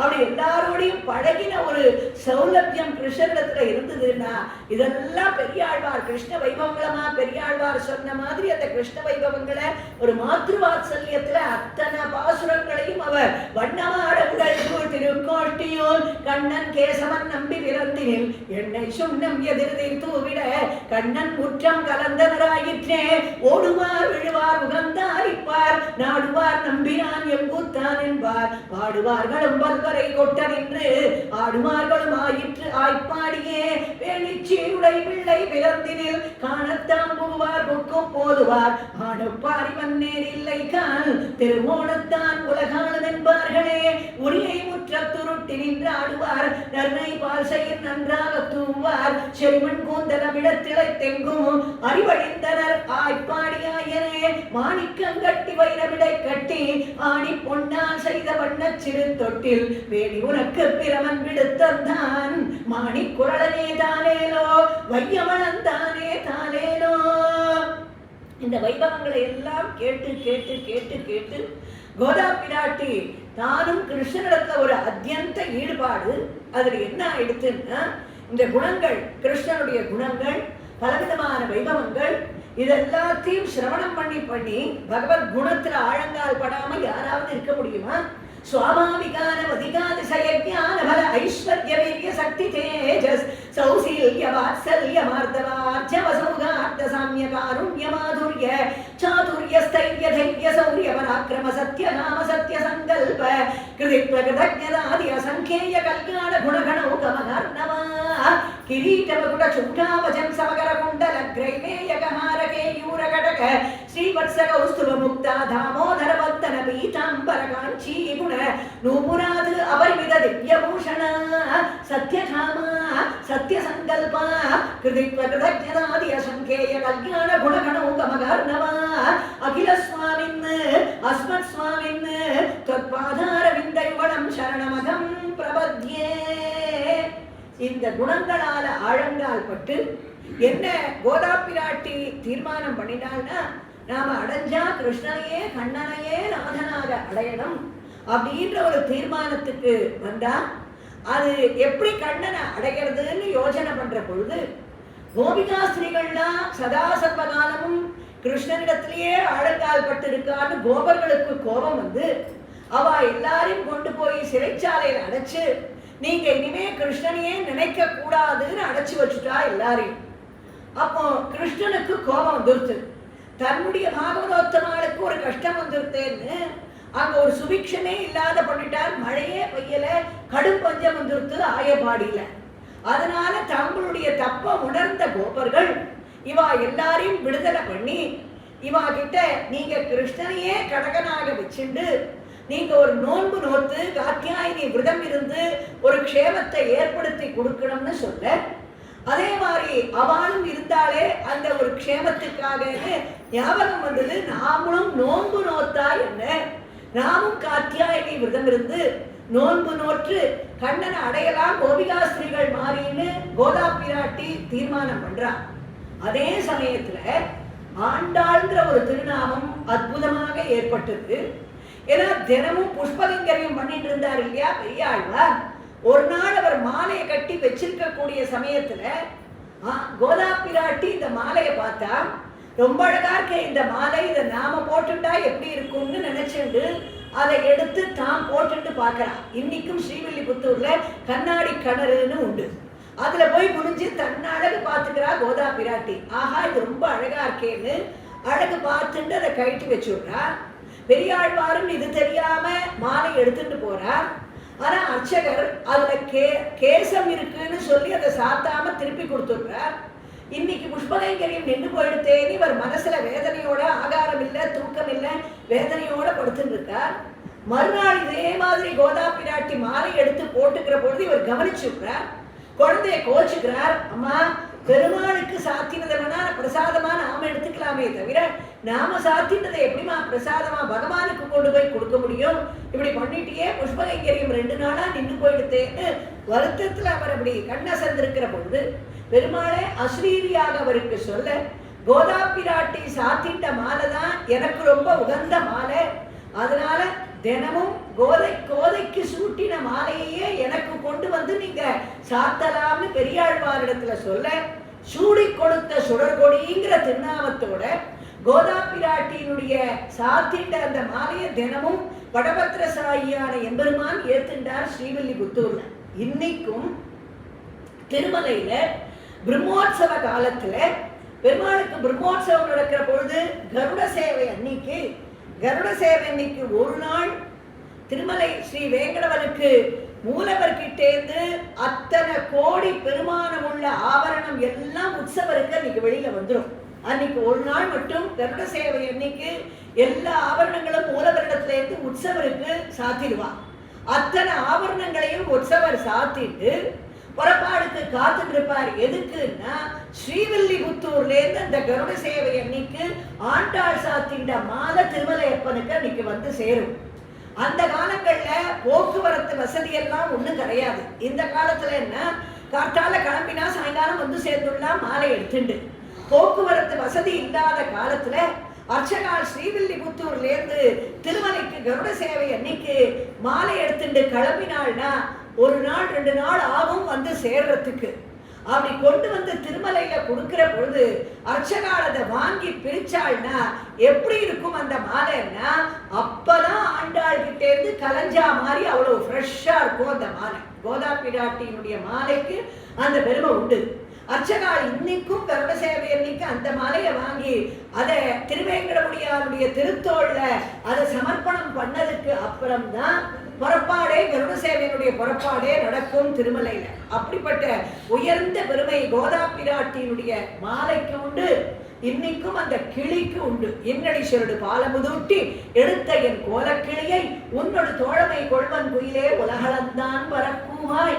ஒரு கையில குயில வச்சுருக்கா, ஒரு கையில கிளிய வச்சுருக்கா. இந்த குயில பார்த்து ஆண்டாள் சொன்னா, ஏ குயிலே, நான் நிறைய பாசுரங்கள் பாடி பார்த்துட்டேன், என்னை தேடி அந்த பகவான் வரல, என் குரல் பிடிக்கலையா என்னன்னு தெரியல, நீ அழகா ஒரு பாட்டு பாடு, அவர் வராரா பார்க்கலான்னா. அப்ப அந்த குயில் கேட்டுது, உனக்காக தானே நான் பாடணும், பாடினா என்ன கொடுப்பேன்னு கேட்டுது. ஆண்டாள் சொன்னா, இன்னடி சொருடு பாலமுதூட்டி எடுத்த என் கோல கிளியை உன்னோடு தோழமை கொள்வன் குயிலே. இன்னொரு கையில பாலையும் பழத்தையும் கொடுத்து ஒரு கிளிய வளர்த்து வச்சிருக்கேனே, அந்த கிளிக்கும் உனக்கும் ஸ்நேகம் பண்ணி வைக்கிறேன், பாடுன்னா. இந்த கிளி வேற யாரும் இல்லை, குயில் வேற யாரும் இல்லை. இந்த குயில் யாருன்னா வந்தே வால்மீகி கோகிலம். ஸ்ரீமத் ராமாயணம்ங்கிறது குயில் பாடின காவியம் ராமாயணம். வால்மீகி ஆகிய குயில் பாடின காவியம் ராமாயணம். இந்த கிளி வேற யாரும் இல்ல, சுகமுகாத்து அமிர்த திரவ சம்யுதம். ஸ்ரீமத் பாகவதம்ங்கிறது கிளி கொத்தின பழம் பாகவதம். சுகராகிய கிளி கொத்தின பழம் ஸ்ரீமத் பாகவதம். ஆண்டாள் குயிலையும் கிளியையும் கையில வச்சுக்கல. ஒரு கையில ஸ்ரீமத் ராமாயணம், ஒரு கையில ஸ்ரீமத் பாகவதம், ஒரு கையில வால்மீகி, ஒரு கையில சுகபிரம்மம், ஒரு கையில ஸ்ரீராமன், ஒரு கையில ஸ்ரீ கிருஷ்ணன். இதுல இருந்து ஆண்டாள் காண்பிச்ச உயர்ந்த தர்மம் என்னன்னா, ஸ்ரீமத் ராமாயணமோ ஸ்ரீமத் பாகவதமோ கிரந்தமே ஒரு கிரகத்துல இருந்தா ஒரு அவ்வளவு உயர்ந்த பலன்களை அளிக்கக்கூடிய கிரந்தங்கள்னு நமக்கு உயர்ந்த தர்மத்தை ஆண்டாள் காமிச்சு கொடுத்திருக்கா. அப்படி சூடி கொடுத்த சுடர்கொடியாக அன்னியிலேருந்து பகவானை பக்தியிலே ஆண்டவள். அதனால ஆண்டாள்ங்கிற திருநாமம் கோதா பிராட்டிக்கு. பகவானுடைய பக்தியிலே ஆழ்ந்தவள், அதனால ஆண்டாள். பக்தியிலே ஆண்டவள், அதனால ஆண்டாள். அது மட்டும் இல்ல, திருப்பாவியாகிய பாசுரத்தால நமக்கு பல தர்மங்களையும் சரணாகதியையும் நமக்கு அளித்து நம்மள ஒரு நல்ல வழிக்கு வழிகாட்டியால நம்மையும் ஆண்டவள். அதனால ஆண்டாள். அன்னியிலேருந்து அந்த திருநாமத்தோட பகவான் அடையறதுக்காக நோன்பு நோக்கலாம்னு தீர்மானம் பண்ணா. அதுக்காக தோழிகள் எல்லாரையும் கூட்டு சொல்லிட்டா, நோன்பு நோக்க போறேன், நீங்க எல்லாரும் வந்துடணும்னு. ஏன்னா என்ன ஒரு உயர்ந்த தர்மமான சிந்தனை பாருங்க. ஒரு தர்மத்தை பண்ற பொழுது நாம தனியா பண்ணக்கூடாது. ஏகஸ்வாத்து நகுஞ்சீதான்னா மகான்கள் ஒரு இனிப்பான வஸ்துவை என்னைக்குமே குடும்பத்தோட சேர்ந்து நாம ருசிக்கணும், தனியா ருசிக்க கூடாது. அதே மாதிரி ஆண்டாளுடைய ஒரு உயர்ந்த தர்மம், கண்ணனாகிய ஒரு அனுபவத்துல நாம மூழ்கிற பொழுது அதுல எல்லாருக்கும் அந்த அனுபவம் கிடைக்கணும். கிருஷ்ணானுபவம்ங்கிறது எல்லாருக்கும் கிடைக்கணும்னு தீர்மானம் பண்ணா கூடியிருந்து குளிர்ந்து. அதுதான் ஆண்டாளுடைய தர்மமே. என்னன்னா பாசுரத்தை பூர்த்தி பண்ண போறாளே, கூடி இருந்து குளிர்ந்து. எல்லாரும் கூடி இருந்து குளிர வேண்டும். அதனால தான் ஆண்டாள் கோஷ்டியிலையும் இன்னைக்கு எல்லாரையும் கூடி இருந்து குழுக வச்சிருக்கா. இவா எல்லாரும் ஆண்டாள் கோஷ்டிங்கிற பேர் இருக்கிறதுனால ஆண்டாள் மாதிரியே எல்லாரையும் வந்து கேட்கணும், சிரவணம் பண்ணணும். கிருஷ்ணானுபவத்துல எல்லாருக்கும் அந்த ஒரு இந்த தர்ம கைங்கரியத்தை நடத்திட்டு இருக்கான்னா ஆண்டாள் காண்பிச்ச ஒரு வழி நமக்கு. அது சத் சங்கம்ங்கிறது ஒரு உயர்ந்த சத் சங்கமாக எல்லாருக்கும் அந்த பாக்கியத்தை அளிக்கணும். அதனால எல்லாரையும் எழுப்பி அழைச்சிட்டு போக போறா. எழுப்புற பொழுது பல தர்மங்களை நமக்கு காண்பிக்க போறா. அப்படி நோன்பு நோக்கணும்னு தீர்மானம் பண்ண உடனே அதுக்கு எந்த மாசத்தை தேர்ந்தெடுத்தான்னா மார்கழி திங்கள் மதி நிறைந்த மன்னானால் பாவை அருளிய பாவைன்னு திருப்பாவையில எத்தனையோ விஷயங்கள் அடங்கி இருக்கு. ஒரு நாளைக்கு ஒரு பாசுரம்னு 30 நாள் உபன்யாசம் நடந்துட்டு இருக்கோம் மார்கழி மாசத்துல. ஆனா அதனுடைய சாரத்தை தான் நாம இன்னைக்கு சிரவணம் பண்ண போறோம் ஆண்டாளுடைய ஒரு வைபவமாக. அதனால அந்த திருப்பாவைய பகவானுக்கு சமர்ப்பணம் பண்றதுக்கு ஆண்டாளுக்கு என்ன பேருன்னா பூமாலையும் சமர்ப்பிச்சிருக்கா, பாமாலையும் சமர்ப்பிச்சிருக்கா. சங்க தமிழ் மாலை 30 தப்பாமே. சங்க தமிழ் மாலையும் சமர்ப்பிச்சிருக்கா, பூமாலையும் சமர்ப்பிச்சிருக்கா பகவானுக்கு. அதனால மார்கழி மாசத்தை தேர்ந்தெடுத்தா மார்கழி திங்கள் மதி நிறைந்த நன்னாளால். சாதாரணமா மார்கழி மாசத்தை நாம என்ன சொல்லுவோம், பீட மாசம்னு சொல்லுவா எல்லாரும். தோஷம் இருக்கிற மாசம். சாதாரணமா அங்க கல்யாணங்கள்லாம் நடக்காது. ஆனா அதுக்கு அப்படி அர்த்தம் இல்லை. மார்கழி மாசம் பீட மாசம்னா பீடைகளை கொடுக்கக்கூடிய மாசம் இல்லை. அது நம்மிடத்துல இருக்கக்கூடிய தோஷங்களை நிவர்த்தி பண்ணக்கூடிய மாசம் மார்கழி மாசம். உயர்ந்த மாசம். இல்லைன்னா கண்ணன் சொல்லுவாரா மாசானாம் மார்கசீர்ஷோகம்னு, மாதங்களில் நான் மார்கழின்னு சொல்லியிருக்காரே பகவத்கீதையில. ஏன்னா உயர்ந்த மாதம் மார்கழி மாதம். ஒரு உதாரணத்துக்கு சொல்லணும்னா நமக்கு ரொம்ப தலைவலியா இருந்தா நாம நேர பார்மசிக்கு போய் என்ன கேட்கிறோம், ஒரு தலைவலி மாத்திரை கொடுன்னு பார் கேட்கிறோம். தலைவலியை போக்குற மாத்திரையை கொடுன்னு கேட்கறதே கிடையாது. தலைவலி மாத்திரையை கொடுன்னு கேட்போம். அப்ப தலைவலி மாத்திரைன்னு கேட்டா அது தலைவலியை கொடுக்குற மாத்திரையா? கிடையவே கிடையாது. அதே மாதிரி பீட மாசம்னா பீடையை கொடுக்கக்கூடிய மாசமா? கிடையவே கிடையாது. நம்மிடத்துல இருக்கக்கூடிய தோஷங்களை நிவர்த்தி பண்ணக்கூடிய உயர்ந்த மாசம் மார்கழி மாசம். ஏன் பின்ன நல்ல விஷயங்கள்லாம் பண்றது இல்லை அதுலன்னா பகவான் அந்த மாசத்தை, அதாவது நம்முடைய ஒரு வருஷங்கிறது தேவதைகளுக்கு ஒரு நாள். அந்த மார்கழி மாசம் அந்த ஒரு நாள்ல தேவதைகளுக்கு பிரம்ம முகூர்த்தம். அந்த மாசம் மார்கழி மாசம் என்னைக்குமே பிரம்ம முகூர்த்தம் ரொம்ப உயர்ந்த முகூர்த்தம்னு நாம சொல்றது உண்டு. அப்படிப்பட்ட அந்த மார்கழி மாசத்தை கிருஷ்ணன் என்ன தீர்மானம் பண்ணிட்டாருன்னா எல்லா மாசத்தையும் வாழ்க்கை வச்சுட்டா. ஒரு பக்திக்கு எந்த மாசம் இருக்க முடியும்? மார்கழி மாசம்ங்கிறது முழுக்க முழுக்க நல்ல பக்தியான விஷயங்கள்ல செலவழிக்கிறதுக்காகவே ஒதுக்கப்பட்ட ஒரு மாசம் மார்கழி மாசம். எங்க பாரு நாம சங்கீர்த்தனம், திருப்பாவை, அதே மாதிரி வைஷ்ணவ திவ்ய எம்பெருமானுடைய சன்னதிகள்ல அற்புதமான பகல் 10 ராப்பத்துன்னு சொல்லக்கூடிய உற்சவங்கள், அற்புதமான சேவைகள் இப்படி எல்லாம் நடந்துட்டு இருக்குன்னா அது மார்கழி மாசத்துல உயர்ந்த மாசமாக பெருமாள் நமக்கு ஒதுக்கி கொடுத்திருக்கார் அற்புதமாக அவருடைய ஒரு காரணியத்தால. ஏன்னா சாதாரணமா நாம ஆத்துல ஒரு கல்யாணம்னு வச்சுட்டா நம்மளே யோசனை பண்ணி பாருங்க, நமக்கு கொஞ்ச நாளையாவது பகவானை சிந்திக்கிறதுக்கு டைம் வருமா? கிடைக்கவே கிடைக்காது. பத்திரிக்கை எப்போ வரும், அதை எப்போ அனுப்புவோம், கொரியர்ல எல்லாருக்கும் போய் சேர்ந்துதான் ஃபோன் பண்ணி கேட்டுக்கணும். இப்படி நம்ம அந்த ஒரு கல்யாணம்னு ஒன்று வச்சுட்டோம்னா அதுலயே தான் சிந்தனை போயிட்டே இருக்கமே தவிர பகவானை நினைக்கிறதுக்கு நமக்கு மனசுல ஒரு இடமே, அதுக்கு ஒரு டைமே நமக்கு இருக்காது. அதனால மார்கழி மாசத்தையும் இந்த மாதிரி விசேஷமான நிகழ்ச்சிகளுக்கு ஒதுக்கிட்டா நம்ம சிந்தனை அப்படிதான் போயிட்டு இருக்குமே தவிர அந்த ஒரு மாசம் முழுக்க பகவத் பக்தி நாம சங்கீர்த்தனம், எத்தனை இடத்துல திருப்பாவையுடைய ஒரு கோஷங்கள் கேட்டு இருக்கோம் நமக்கு. அதனால இந்த நாம சங்கீர்த்தனம் முதலிய உயர்ந்த விஷயங்களுக்கு பகவான் நமக்கு காருண்யமாக ஒதுக்கி வச்சிருக்கக்கூடிய மாசம் மார்கழி மாசம். அதனால உயர்ந்த மாசம். ஒரு விஷயத்தை ஆரம்பிச்சா ஒரு சங்கல்பம் பண்ணிக்கணும் இல்லையா? அந்த மாதிரி சங்கல்பத்தை பண்ணிக்கிறா முதல் பாசுரத்துல ஆண்டாள். மார்கழி திங்கள் மதி நிறைந்த நன்னாளால், மார்கழி மாசம் பௌர்ணமி, மார்கழி திங்கள் மதி நிறைந்த நன்னாளால் நீராட போதுவீர் போதுனினோ எழிலீர். நீராட்டம், நீராட்டம்னா மார்கழி நீராட்டம்னா எதுன்னா கிருஷ்ணானுபவம்னு சொல்லக்கூடிய அற்புதமான அனுபவத்துல மூழ்கி நாம எல்லாரும் ஒரு உயர்ந்த நீராட்டத்தை நடத்த போறோம். அதுக்காக எல்லாரையும் எழுப்பி அழைச்சிட்டு போறா கோதா பிராட்டி. நாராயணனே நமக்கே பறை தருவான் பாரோர் புகழ படித்தேனோர் எவ்வாவான்.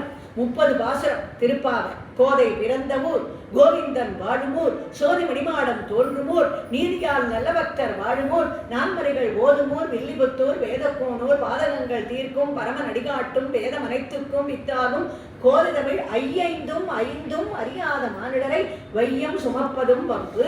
திருப்பாவை இருக்கே சரணாகதி சாரம், வேத சாரம், வேதத்தையே பிழிஞ்சு கொடுத்திருக்கா ஆண்டாள் நமக்கு திருப்பாவையாக.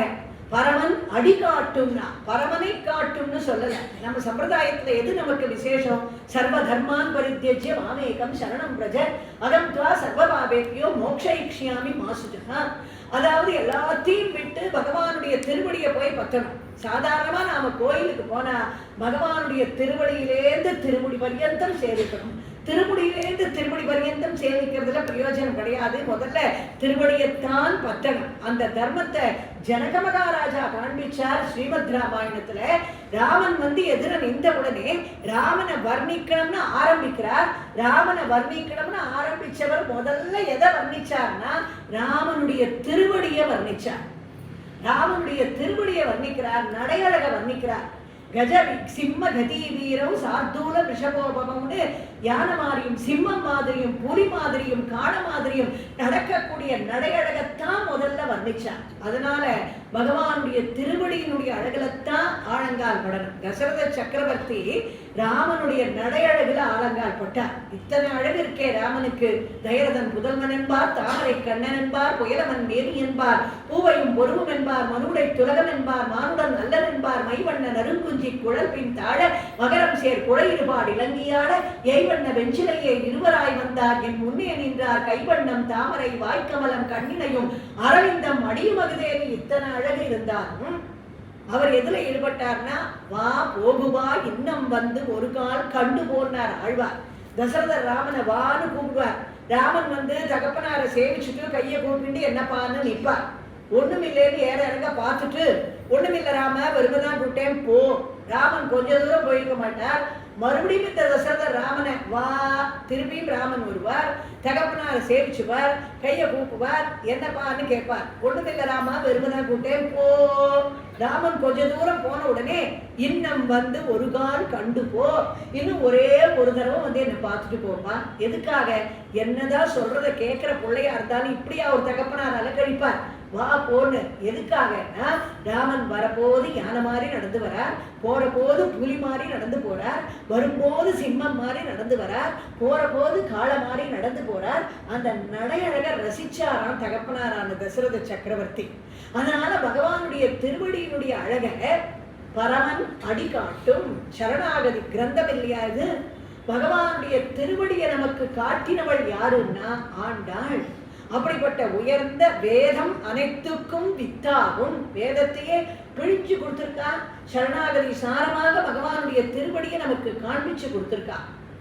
அதுல அந்த அஞ்சாத பிரிச்சா முதல் 5 பாசுரங்கள் திருப்பாவையில பகவானுடைய 5 நிலைகளை நமக்கு காண்பிச்சிருக்கா.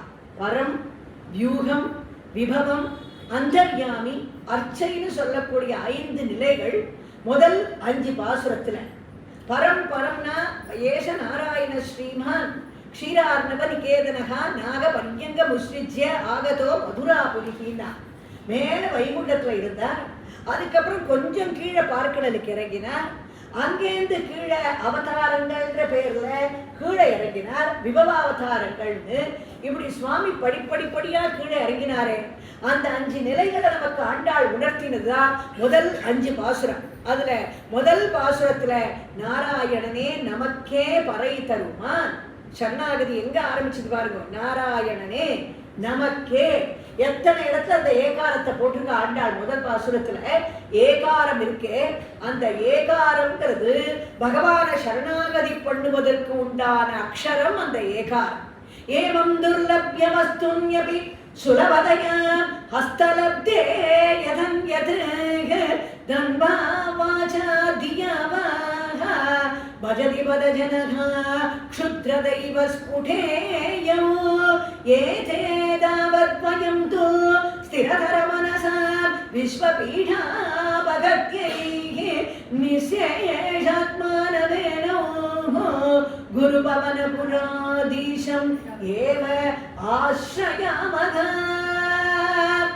நாராயணத்துல பட்டத்திரி சொல்லுவார், இந்த ஏகாரம் இருக்கே சரணாகதிக்கு உண்டான அக்ஷரம், அதை சாதாரண மனுஷியாகிட்ட பிரயோகப்படுத்தாதீங்க. என் பையன் +2 பாஸ் பண்ணிட்டா அவனுக்கு காலேஜ் அட்மிஷனுக்கு உங்களையே நம்பி இருக்கேன்.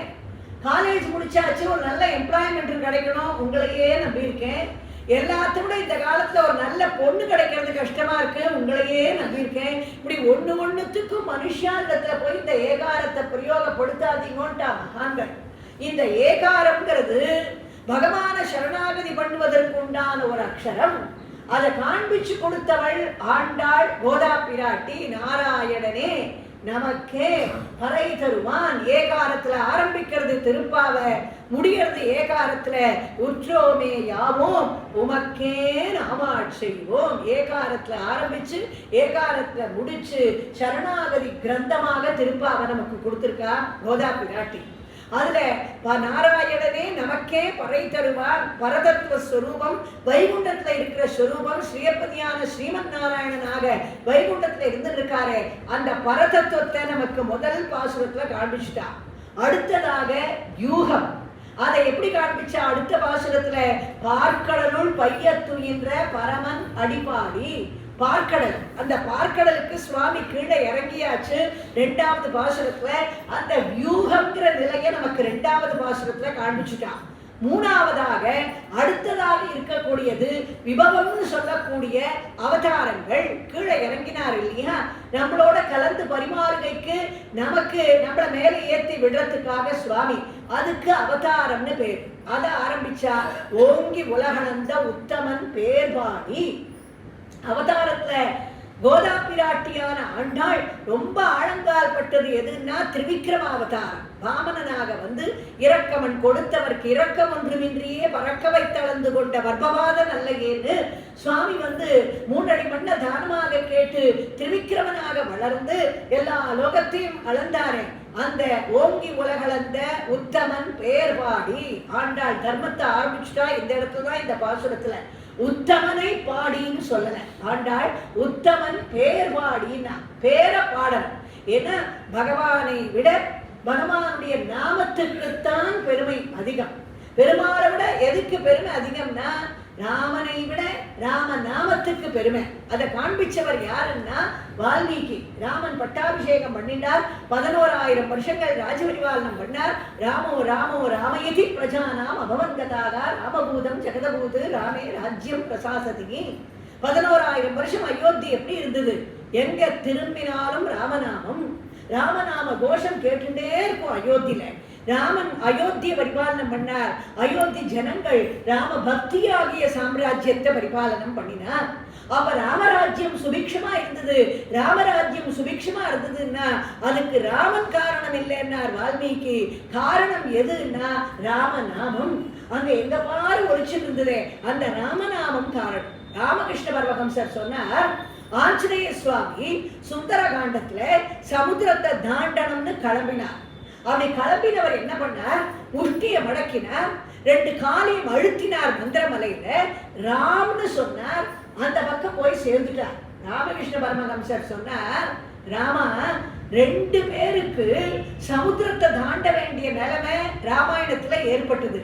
ஒண்ணு ஆஞ்சநேயனுக்கு, இன்னொன்னு ராமனான தங்களுக்கு. யுத்த காண்டத்துல நீங்க சமுத்திரத்தை தாண்டினேன், ஆஞ்சநேயன் சுந்தர காண்டத்துல சமுத்திரத்தை தாண்டினான். ஆனா யுத்த காண்டத்துல சமுத்திரத்தை தாண்டணுங்கிற நிலைமை வரப்பொழுது நீங்க என்ன பண்ணினேன் தெரியுமா? 100 யோஜன தூரம் உள்ள சமுத்திரத்துக்கு அணை கட்டி அந்த சேத்து பந்தனம் பண்ணி சமுத்திரத்தை தாண்டினேன். ஆனா எங்க ஆஞ்சநேயன் இருக்கானே, ராம்னு சொன்னா சமுத்திரத்தை தாண்டினான். ராமனான உங்களுக்கே ராமாயணத்துல சமுத்திரத்தை தாண்டறதுக்கு ஒரு அணை தேவைப்பட்டது. ஆனா எங்க ஆஞ்சநேயனுக்கு அதே சமுத்திரத்தை தாண்டறதுக்கு ராமாயணத்துல ராமன் நாமமே போதுமாக இருந்ததுன்னா ராமன் பெருசா அங்க ராமன் நாமம் பெருசான்னு பார்க்கிற பொழுது ராம நாமம் தான் அங்க ஒசந்து நிக்கிறது இல்லையா? ஆண்டாள் அதைத்தான் நமக்கு காண்பி கொடுச்சா. ஓங்கி உலகளந்த உத்தமன் பேர்பாடி. அந்த பகவான்கிறது கட்டிப்பொன், பகவானுடைய நாமங்கிறது பனிப்பொன்.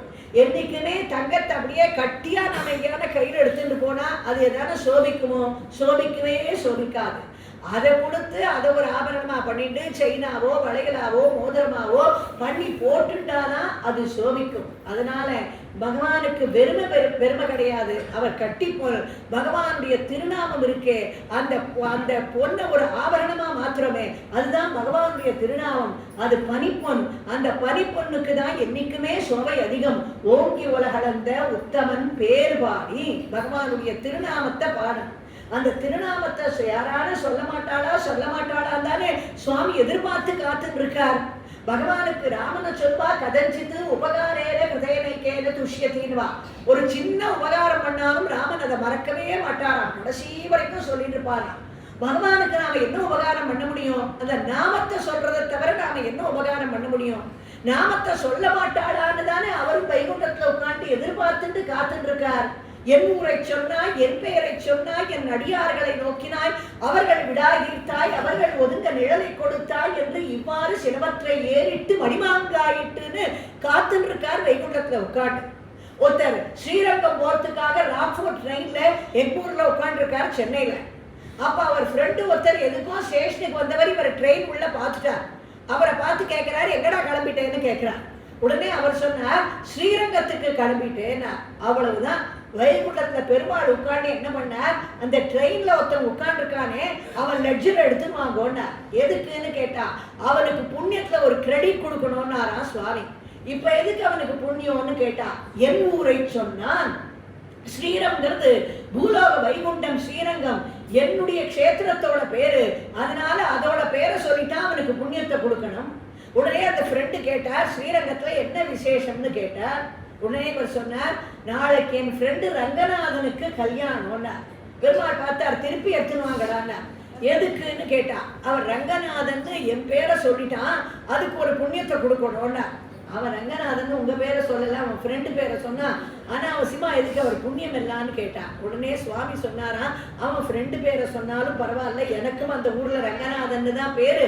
அந்த பேரை ரங்காச்சுன்னு சுருக்கி சொல்லாம அழகா ரங்கநாதன் முழுக்க சொன்னா இல்லையா, அதுக்கே அவனுக்கு பலனை கொடுக்கலான்னா. மார்கழி மாசம் கார்த்தால எல்லாரும் பாகவதோத்தமாள்லாம் பஜனை பண்ணிட்டு போயிட்டு இருக்கா. பரமநாஸ்திகன் அப்படி ஜன்னலை திறக்கிறான். காலங்கார்த்தால இவாளுக்கு தான் தூக்கம் வரலன்னா நம்ம தூக்கத்தெல்லாம் எடுத்துட்டு பஜனைங்கிற பேர்ல இவாளுக்கெல்லாம் வேற வேலை இல்லைன்னு கதவை சாத்துறான். அப்ப சுவாமி சொன்னார், டே ஒருத்தன் கதவை சாத்தினானே அவன் லெட்ஜர் எடுத்துமாகோ புண்ணியத்தை கொடுக்கணும். அவனுக்கு எதுக்கு புண்ணியம்? காலங்கார்த்தால மார்கழி மாசம் படுக்கையிலேருந்து எழுந்துக்கச்சேயே என் அடியார்களை நோக்கினான். என் பாகவதோத்தமாள் முகத்துல விழிச்சான் இல்லையா, அதுக்கே அவனுக்கு புண்ணியத்தை கொடுக்கலான்னா. இப்படி என் அடியார்களை நோக்கினான், அவர்கள் விடாய் தீர்த்தான், அவர்கள் ஒதுங்க நிழலை கொடுத்தான்னு.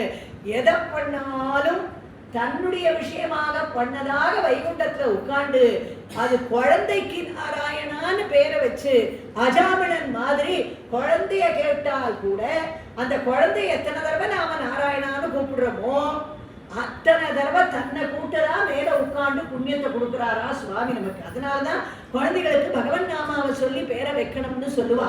வச்சா மட்டும் போராது, ஒழுங்கா வச்சபடி கூப்பிடணும். நாராயணான்னு பேர் வச்சு நாடின்னு கூட்டா பிரயோஜனம் இல்லை, நரசிம்மான்னு பேர் வச்சுட்டு நச்சூன்னு கூட்டா பிரயோஜனம் இல்லைன்னு இத்தனை தூரம் சுவாமி இத்தனை பேருக்கு அனுகிரகம் பண்றாரே. ஓங்கி உலகளந்த உத்தமன் பேர் பாடி அவதாரத்தை சொல்லிட்டா. ஆழிமழை கண்ணாங்கிற பாசுரத்துல அந்தர்யாமி, அதாவது அந்தர்யாமியாக மழை பெய்யறது தெரியும், மழை எங்கேருந்து பெய்யறதுன்னு நமக்கு தெரியாது இல்லையா. அதுதான் ஒத்தொருத்தர் ஹிருதயத்திலையும் அந்த மழை மாதிரி பகவான் அந்தர்யாமியாக ஒத்தொருத்தர் ஹிருதயத்திலையும் இருக்காருன்னு அந்தர்யாமித்தோம்னு அதை காண்பிச்சார். அர்ச்சாவதாரம் மாயனை மண்ணு வடவதுரை மைந்தனை அர்ச்சாரூபத்தை அந்த பாசுரத்துல கொண்டு வந்து தூயோமாய் வந்து தூமலர் தூவி தொழுது வாயினால் பாடி மனத்தினால் சிந்திக்க போயபடியும் புகுதருவான் நின்றனவும் தீயினில் தூஷாகும் செப்பேலோர் என்பாய். இந்த கை கால் கண் முதலிய அவயவங்களை பகவான் கொடுத்த வழியில செலவழிச்சு நாம சங்கீர்த்தனம் பண்ணி அந்த கண்ணால பகவானுடைய விக்கிரகத்தை தரிசனம் பண்ணி காலால சன்னதிக்கு நடந்து போய் வாயால நாம சங்கீர்த்தனம் பண்ணி மூக்கால திருப்படி சம்பந்தப்பட்ட துளசி எடுத்து முகர்ந்து பார்த்து காதால நல்ல விஷயங்களை கேட்டு கைய கூப்பி சேவிச்சு துளசி எடுத்து அர்ச்சனை பண்ணி எல்லாத்தையும் பண்ணிட்டு கடைசியில நின்னருளாங்கதி இன்றி மற்றொன்றில்லேன் நெடுங்காலம் பிழை செய்த நிலை கழிந்தேன் உன்னருளுக்கு இனிதான நிலை வந்தேன் முன்சரணே சடையினும் துணிவு கொண்டேன் மண்ணிருளாய் நின்ற நிலை எனக்கு தீர்த்து வானவர்தம் வாட்சித்தர வரித்தேன் முன்னை இன்னருளால் இனி எனக்கோர் வரமேற்றாமல் என் திருமால் அடைக்கலங்கொள் என்னை நீயே அர்ச்சாவதார ரூபமாக இருக்கக்கூடிய பகவானிடத்துல நம்ம அவயவங்களை நாம செலவழிச்சு அதன் மூலமாக புண்ணியத்தை தேடிக்கக்கூடிய ஒரு வழியை நாம ஏற்படுத்திக்கிறது தான் பகவான் நமக்கு கொடுத்த அவயவங்களை நாம நல்ல வழியில செலவழிக்கிறதுக்கு உண்டான உபாயங்களை நாம தேடணும்னு பரம் வியூகம் விபவம் அந்தர்யாமி அர்ச்சைன்னு சொல்லக்கூடிய 5 நிலைகளை 5 பாசுரங்கள்ல சொல்லி 6வது பாசுரத்திலேருந்து ஆரம்பிச்சு 15வது பாசுரம் வரைக்கும் தோழிகளை எழுப்பிண்டு போற பொழுது பல தர்மங்களை நமக்கு காண்பிச்சு கேசவனை பாடவும் நீ கேட்டே கிடத்தியும் ஆண்டாள் என்ன சொன்னா பகவன் நாமத்தை பாடுங்கோ எவ்வளவு முடியுமோ அவ்வளவு தூரம் நாம சங்கீர்த்தனம் பண்ணுங்கோ கேசவனை பாடு அப்படி கேசவனை பாட முடியலையா கேட்டே கிடன்ட்டா ஆண்டாள் இப்ப நாம என்ன பண்ணிட்டு இருக்கோமோ அதுதான் எவ்வளவு தூரம் கேட்கணுமோ உட்காந்து கேளுங்கோ கேட்டே கிட கேசவனை பாடவும் நீ கேட்டே கிடத்தியும் தேவாதி தேவனை சென்று நாம் சேவித்தால் ஆகாவென்று ஆராய்ந்து அருளேலோர் எவ்வாவாய் வல்லானை கொன்றானை மாற்றானை மாற்றடிக்க வல்லானை மாயனை பாடேலோர் எவ்வாவாய் சங்கொடு சக்கரம் ஏந்தும் தடக்கையன் பங்கைய கண்ணானை பாடேலோர் எவ்வாவாய் எத்தனை தடவை பாடு பாடு பாடுன்னு சொல்லியிருக்கா பாருங்க அதுதானே ஆண்டாள் அவதாரம் பண்ணதே நாம சங்கீர்த்தனத்தால பகவானை எப்படி அடையணும் பகவானை பாடி பாடி எப்படி அடையணும் எப்படி சரணாகதி பண்ணி அடையணும் சரணாகதி பண்ணா சுவாமி என்ன பண்றார் ஆகாவென்று ஆராய்ந்து அருளையலோர் எவ்வாவாய் எப்படி விபீஷண சரணாகதி ஆராய்ந்து ஏத்துண்டு நின்னுடன் எழுவரானோம்னு சேர்த்து அறிமுகம் பண்ணிட்டாரோ அந்த மாதிரி சரணாகதி பண்ணினால் நம்முடைய விஷயங்களை ஆராய்ந்து நம்மளுக்கு அனுகிரகம் பண்ணக்கூடிய உயர்ந்த ஒரு பாக்கியத்தை சுவாமி அளிப்பார்னு இந்த ஒரு தர்மங்களை எல்லாம் காண்பிச்சத்தோடு இல்லாம சுவாமதேசமாக ஆழ்வார்களையும் ஆச்சாரியர்களையும் எழுப்பிண்டே போய் பலவிதமான தர்மங்களை 15வது பாசுரம் வரைக்கும் நமக்கு காண்பிச்சு 16வது பாசுரத்துல உயர்ந்த தர்மம் அங்க வாசல்ல நிற்கக்கூடிய நாயகனாய் என்று நந்தமோகனுடைய கோவில் காப்பானே கொடித்தோன்றும் தோரண வாசல் காப்பானே துவாரபாலகாலத்துல உத்தரவு வாங்கிண்டு ஆண்டாள் உள்ள நுழையலாம் ஆண்டாளே சொல்ல போறா இந்த பாசுரத்தை நென்னலே வாய் நேர்ந்தான்னு சொல்றா நேத்திக்கே பகவான் எங்களுக்கு பர்மிஷன் கொடுத்தாச்சு வர சொல்லின்னு சொல்றா இருந்தாலும் உத்தரவு கேட்டுட்டு வாசல்ல நிக்கிறா அதுதான் தர்மம் நேரம் ஒரு கிரகத்துக்கு போனா சாஸ்திரம் என்ன சொல்றது ஒரு கிரகத்துக்குள்ள நுழைகிற பொழுது அந்த கிரகம் திறந்திருந்தால் கூட 2 தட்டு தட்டிட்டு தான் உள்ள நுழையணும் ஏன் இந்த தர்மத்தை சாஸ்திரம் சொல்லி கொடுத்துருக்குன்னா நாம உள்ள நுழையச்சே அந்த கிரகத்துல இருக்கிறவா நம்மளை பத்தியே ஏதாவது 2 வார்த்தை அப்படி இப்படி பேசிட்டு இருக்கிறான் அப்ப நாமளும் உள்ள நுழைஞ்சுட்டு நம்ம காதுல அது விழுந்து இவன் நம்மளை பத்தி ரொம்ப பெருமையா நினைச்சிட்டு இருக்கான்னு நினைச்சிட்டு இருக்கோமே இவ்வளவுதானான்னு நாம நினைச்சுப்போம் அவனுக்கும் தர்ம சங்கடம் ஆயிடும் அடாடா இவாளை பத்தி தான் பேசி வரான்னு தெரியாம இவாளை பத்தி பேசிட்டு இருந்துட்டோமேன்னு இந்த தர்ம சங்கடத்தை அவாய்ட் பண்றதுக்காக திறந்திருந்தாலும் 2 தட்டு தட்டிட்டு உள்ள போசில் இருக்கு சாஸ்திரம் நம்மள விஸ்வாமித்திரர் அவ்வளவு பெரிய மகான் தசரத சக்கரவர்த்திய ராமனுக்கு கல்யாணம் பண்ணணும்னு அவர் ஓடி வந்தாரே வந்த வேகத்துல வந்தவர் உள்ள நுழையில வாசல்ல நின்று அங்க அரண்மனையை காவல் காத்துன்னு இருக்கிற காவலாளிகள் கிட்ட பர்மிஷன் கேட்கிறார் உள்ள போலாமான்னு யாரு விஸ்வாமித்திரர் அதனால மகான்கள்லாம் நமக்கு தர்மத்தை காண்பிச்சு கொடுத்துருக்கா கோதா பிராட்டியும் நாயகனாய் நின்ற நந்தகோபருடைய கோவில் காப்பானே கொடி தோன்றும் தோரண வாசல் காப்பானே அப்பா நீ திறந்தாதான் இந்த கதவை திறக்கும் நாங்க திறந்தா திறக்காது அவன் சொல்றான் எத்தனையோ பூதனை முதலிய ஸ்ரீகளால ஆபத்து வந்தது உங்களை எப்படி உள்ள விடுறதுன்னு இல்ல நேற்றுக்கே எங்களுக்கு கிருஷ்ணனை வர சொல்லியிருக்கார் இருந்தாலும் இந்த கதவுக்கு கூட கிருஷ்ணனுடைய வாத்சல்யம் அதிகம் கிருஷ்ணனுக்கு ஆபத்து ஏற்படுமோன்னு எங்களுக்கு திறக்காது நீ திறந்து விட்டா திறக்கும் நேய நிலை கதவுன்னு பேர் வச்சான் அந்த கதவுக்கு எவ்வளவு அழகா ஒரு பேர் வச்சிருக்கா பாருங்க கிருஷ்ணனிடத்துல அதிகமான வாத்சல்யம் உடைய கதவுகள் இந்த கதவுகள் கூட அதனால சாதாரணமா திறக்காது, நீ திறந்து விடுன்னு சொல்லி துவாரபாலகா இடத்துல உத்தரவு வாங்கிட்டு உள்ள போனவள், அம்பரமே தண்ணீரே சோரே அறம் செய்யும் எம்பெருமான் நந்தகோபாலா எழுந்திரான், கொம்பனார்க்கெல்லாம் கொழுந்தே குலவிளக்கே எம்பெருமாட்டி யசோதா அறிவுரான், அம்பரமூடறுத்து ஓங்கி உலகளந்த மும்பர் கோமானே உறங்காது எழுந்திரான், செம்பொர் கடலடி செப்பா பல்தேவா. எல்லாரையும் எவ்வளவு அழகா சொல்லி சொல்லி எழுப்புறா பாருங்க கோதா பிராட்டி. அந்த நந்தகோபனுடைய ஒரு வள்ளல் தன்மையை சொல்லி அவரை எழுப்புறா. வஸ்திரம், அந்த ஒரு ஆதாரம், அம்பரமே தண்ணீரே தீர்த்தம், இத்தனையும் வாரி வழங்கக்கூடிய தானம் பண்ணக்கூடியவர் நந்தகோபர். அவரை சொல்லும் போது இப்படி சொல்றா. காரணம் என்ன? அவருக்கு புத்திரனாக பிறந்ததுனால கண்ணனுக்கு இவ்வளவு ஒரு குணமும் கண்ணனிடத்திலையும் இருந்ததா. வஸ்திரத்தை கொடுத்திருக்கார் திரௌபதிக்கு, யுத்த காலத்துல குதிரைகளுக்கு தீர்த்தத்தை கொடுத்திருக்கார். மகாபாரத யுத்த காலத்துல சோரே அறம் செய்யும் அந்த துர்வாசனிடத்துல இருந்து திரௌபதியை காப்பாத்திருக்கார் அக்ஷய பாத்திரத்துல. இப்படி எல்லாம் கிருஷ்ணனுக்கு குணம் வந்தது இந்த தகப்பனார் காரணமா, இல்ல கிருஷ்ணனுக்கு தகப்பனாரா இருக்கிறதுனால இவருக்கு இப்படிப்பட்ட குணமா? அம்பரமே தண்ணீரே சோரே அறம் செய்யும் எம்பெருமான் நந்தகோபாலா, கொம்பனார்க்கெல்லாம் கொழுந்தே குலவிளக்கே எம்பெருமாட்டி யசோதா. ஏன்னா யசோத பண்ண பாக்கியம் இந்த உலகத்துல யாராவது பண்ணாளா? கிருஷ்ணனை பாலூட்டி சீராட்டி தாளாட்டி சன்னிதானம் பண்ணி வச்சு தாமோதரனாக கிருஷ்ணனை கட்டி போட்டு உபனிஷத் அர்த்தம் உலூகலேனி பத்தம்னு கட்டி போட்டு இத்தனை பாக்கியத்தை யசோதை அடைஞ்சாலே. ஏதாவது தேவகி புலம்பினாலோ இல்லையோ ஆழ்வார் புலம்பினா எல்லாம் தெய்வனங்கை யசோதை பெற்றாலே யான் பெற்றிலனே யான் பெற்றிலனே நான் தேவகி எல்லாம் யசோதைக்கு கிடைச்சதே. ஜெகதி புண்ணியவந்தோஜிதாக இந்த உலகத்துல இருக்கக்கூடிய அத்தனை புண்ணியங்களையும் ஜெயிக்கக்கூடிய அளவுக்கு புண்ணியத்தை பண்ணவள் யாருன்னா யசோதை. கொம்பனார்க்கெல்லாம் கொழுந்தே குலவிளக்கே எம்பெருமாட்டி யசோதாய் அறிவுராய், அம்பர மூடறுத்து ஓங்கி உலகளந்த உம்பர் கோமானே உறங்காது எழுந்தினாய். ஓங்கி உலகளந்த அதாவது திருப்பாவை ஆரம்பிக்கிற பொழுதே ஒரு சங்கல்பம் பண்ணிட்டா ஆண்டாள். என்னன்னா இந்த மகாபலி சக்கரவர்த்திக்கு எதனால பேரு? 3 அடி மண்ண பகவானுக்கு தானம் கொடுத்ததுனால உயர்ந்த பேரு. அதே மாதிரி நமக்கு நல்ல ஒரு உயர்ந்த பேரு கிடைக்கணும்னா இந்த திருப்பாவையில வாமனனுக்கு திரிவிக்ரமனுக்கு நாம 3 தமிழ் அடிகளை தானமா கொடுத்துருவோம்னு தீர்மானம் பண்ணிடா. 3 10 பாசுரமா பிரிச்சா திருப்பாவைய. திரிவிக்ரமனுக்கு 3 தமிழடிகளை தானமா கொடுத்தா. முதல் 10 பாசுரத்துல ஓங்கி உலகளந்த உத்தமன் பேர்பாடி, 2வது 10 பாசுரத்துல அம்பர மூடறுத்து ஓங்கி உலகளந்த உத்தமன், 3வது 10 பாசுரத்துல அன்று இவ்வுலகம் வளர்ந்தாய் அடி போற்றி.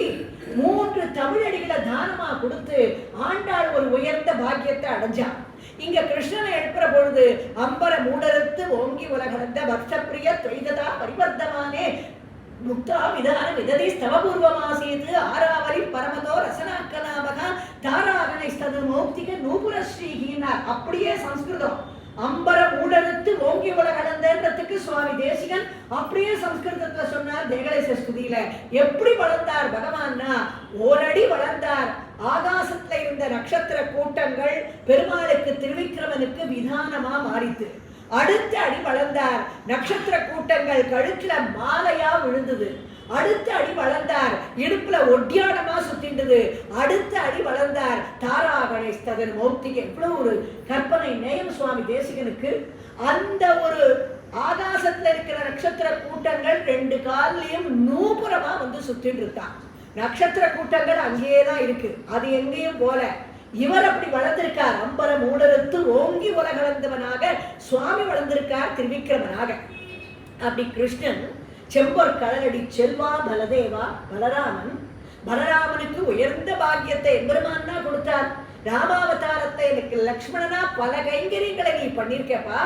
அதனால இந்த அவதாரத்துல உனக்கு நான் தம்பியா வந்து கைங்கரியம் பண்ணணும்னு ஆசைப்படுறேன்.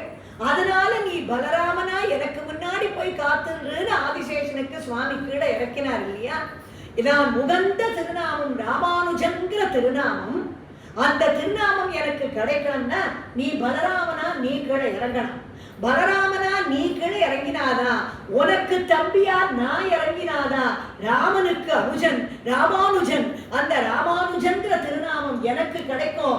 அதனால நீ எனக்கு அண்ணாவா கீழே இறங்குன்னு பலராமனாக நந்தகோபுரத்துல ஆதிசேஷன் போய் காத்துட்டு இருந்தாரே, ஆண்டாள் சொன்னா, செம்பொர் கலரடி செல்வா பலதேவா, அப்பா உன் கால் ராசி இருக்கே, நீ அப்படியே ஒரு தாமரை மாதிரி திருவடி, உனக்கு நீ கால் வச்ச வேலை பின்னாடியே இங்க கிருஷ்ணன் இங்க உள்ள நுழைஞ்சானே, உன்ன மாதிரி கால் ராசி யாருக்கு இருக்க முடியும்னு பலராமனை வாழ்த்துறான்.